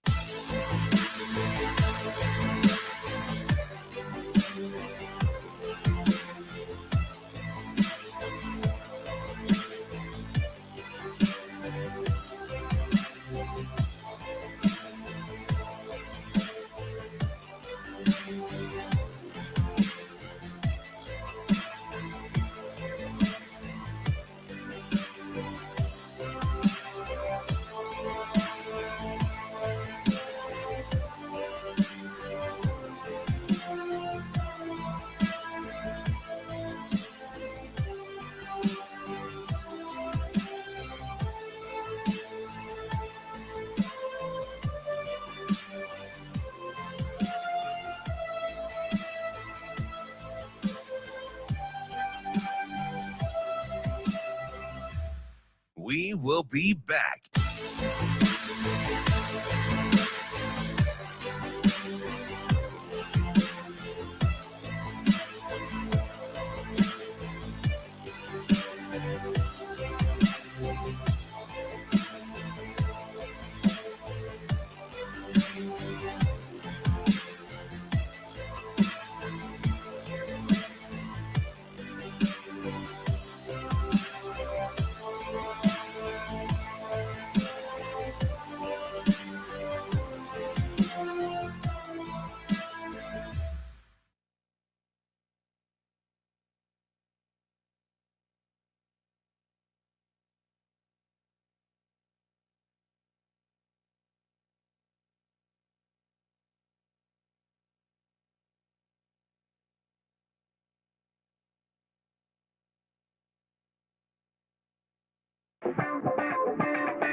You're listening to Hurrdat Sports Radio.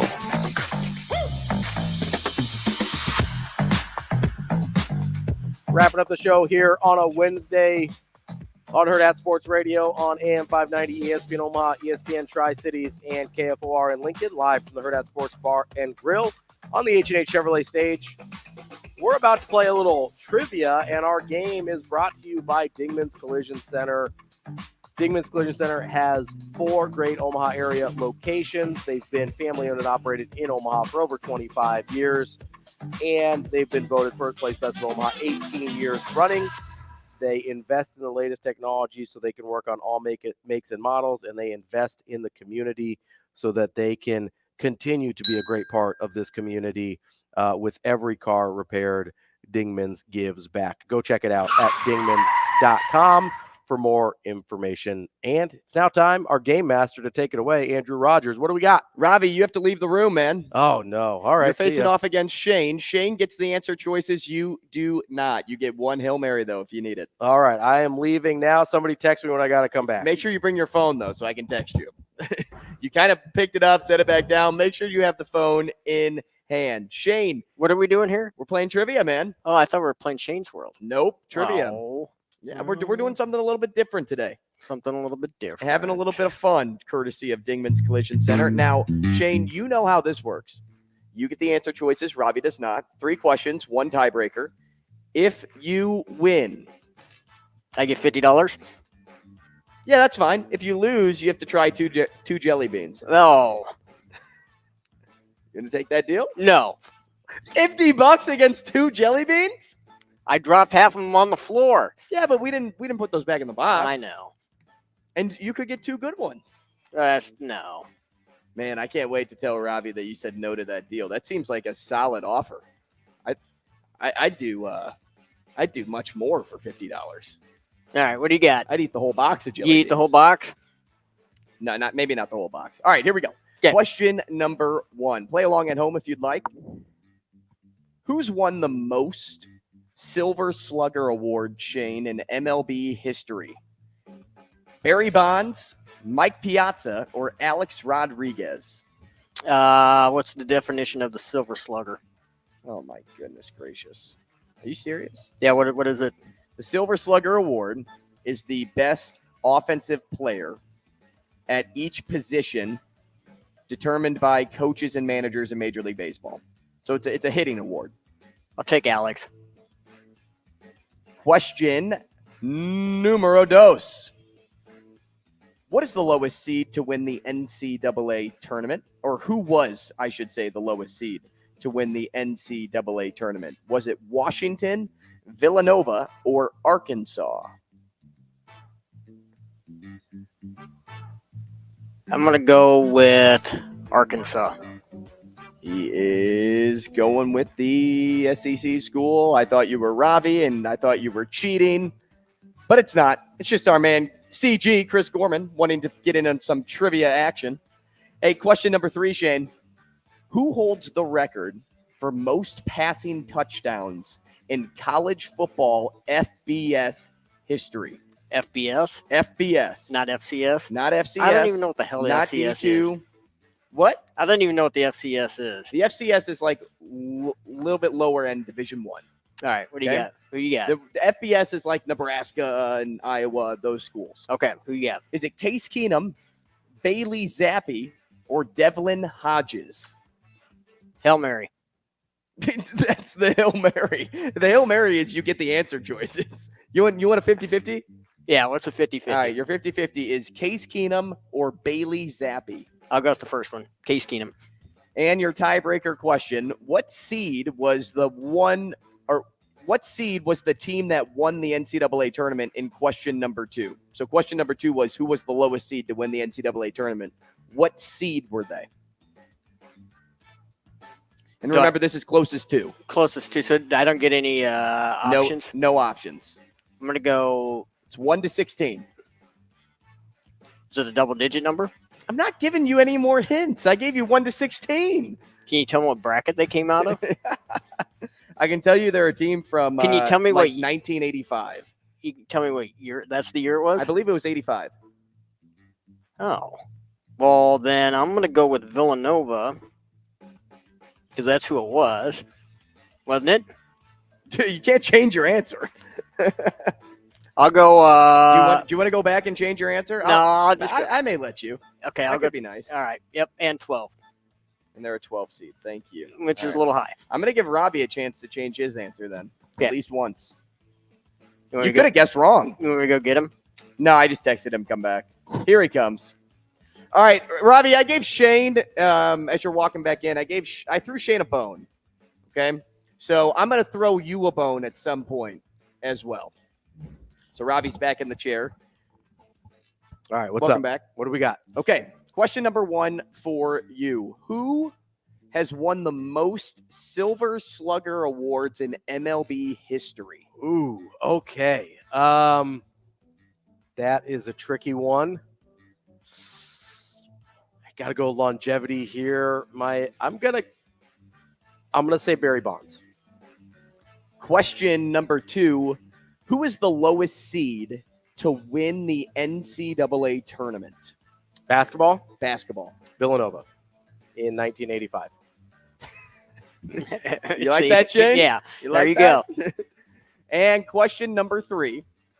Who holds the record for most passing touchdowns in college football FBS history? Okay. Kirk Cousins. Is this my? Can I use a Hail Mary? You can use your Hail Mary. Yeah. Is it Case Keenum, Bailey Zappi, or Devlin Hodges? Ooh, that was not any of who you were eyeing up. I was thinking like Colt Brennan from the old Hawaii days. I think he held it at one point.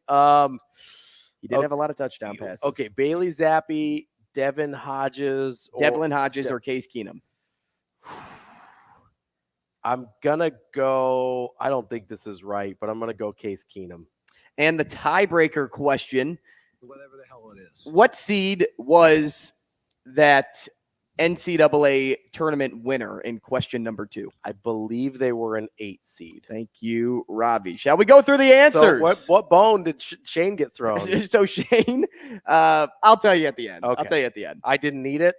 Well, he gave me a year, and I said, well, that was this. No, you're fine. Okay. All right. All right, here we go. Question number 1. Who's won the most Silver Slugger awards in Major League Baseball history? Shane, you said Alex Rodriguez. Devontae? I said Barry Ravi Bonds. said Barry Bonds. The answer is Barry Bonds. Nice. There's one. And that's totally on me. Question number 2. Who's the lowest seed to win the NCAA tournament? You both said Villanova. You both are correct. No big deal. There he is. Do I get bonus points for getting a year? Well, so No. that's how.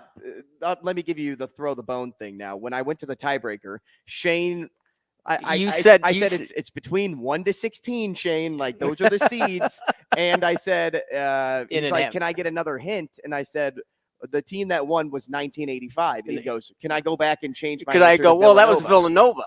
And so I let him So go. who back. did he say first? I said Arkansas. He said Arkansas. So I let him go back. Nonsense. And I knew he won in '85. I'm going to go all state of Florida and sue for collusion here. And then I gave him a 50-50 on the last question. No. Don't put that crap on me. I gave Shane a lot of love. A lot today. of help. And question number 3, who holds the record for most passing touchdowns in college football FBS history? Kenny. You both said Case Keenum. You both are correct. Okay. So Case Keenum at Houston holds, Yes. I can't remember how many passing touchdowns it was, but career passing touchdowns. So I He win holds because the I record. got You got all 3 right. So you won before the tiebreaker. What, The Brady? tiebreaker question was, what seed was that team that won the NCAA tournament? Question number 2, which was Villanova in '85. Ravi, you said 8. Shane, you said 12.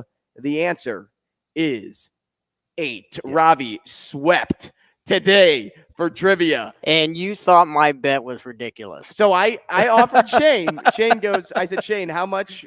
I said, let's put a wager on this. Yeah. He goes, so if I win, I get $50. I said, fine. If you win, I'll give you $50. But if you lose, you have to eat 2 jelly beans. Ooh, and he said no. He said no. I'm like $50 against 2 jelly beans. Yeah, Are you I kidding? won. But I won, didn't I? No, you did not win. Well, but he won by not choosing to take the bet, is what he's saying. Shane, that bet right there, though, I told him I'd do much more for $50. Oh yeah, I probably would eat 5. I do like 5. I do 5 to 6 jelly beans. Yeah, I do 5 $50. jelly beans for $50. Easy. Even if I had to swallow them. 2. Yeah, absolutely. I gave him You don't 2. point the $50. finger. Come on, Shane. That's like what? No. 3 minutes of pain? Nobody can do that. Tops. 3 minutes of pain. I mean, he probably knew that he was up against the trivia god. That's a over bunch here of BS. and, Maybe so. and couldn't get it done. Listen, I'm pretty impressed. I was pretty happy. I was a little concerned about the Barry Bonds one because there's a lot of guys that. Well, A-Rod and Piazza are tied for second, I would and say- those were answer choices that I gave Shane. So those were A-Rod was one I was worried about. Can you tell me who's won the most Gold Gloves? This one surprised me, but then didn't surprise me whenever I was asked this at a trivia night. Is it?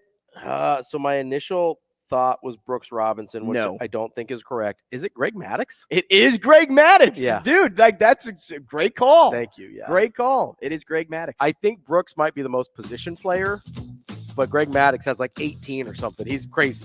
Yeah, Brooks Robinson has won 16. Pitcher Greg Maddux won 18. I even got the number right. That's pretty nuts, man. Listen, that's what we do here on Hurrdat Sports Radio. Trivia God. Couple note real quick. Tomorrow and Friday, Elijah Herbal will be here with me instead of Andrew. He gets a couple days off. Been working hard. Not really. Well, from we'll- the radio. Yeah, we'll be doing a lot of social media. He's going to be working on a lot of content because a lot of emojis on Twitter for Nebraska these last couple days. We'll keep you posted. Check out all the Hurrdat Sports social media channels. We'll be back tomorrow, me and Elijah, here on Hurrdat Sports Radio.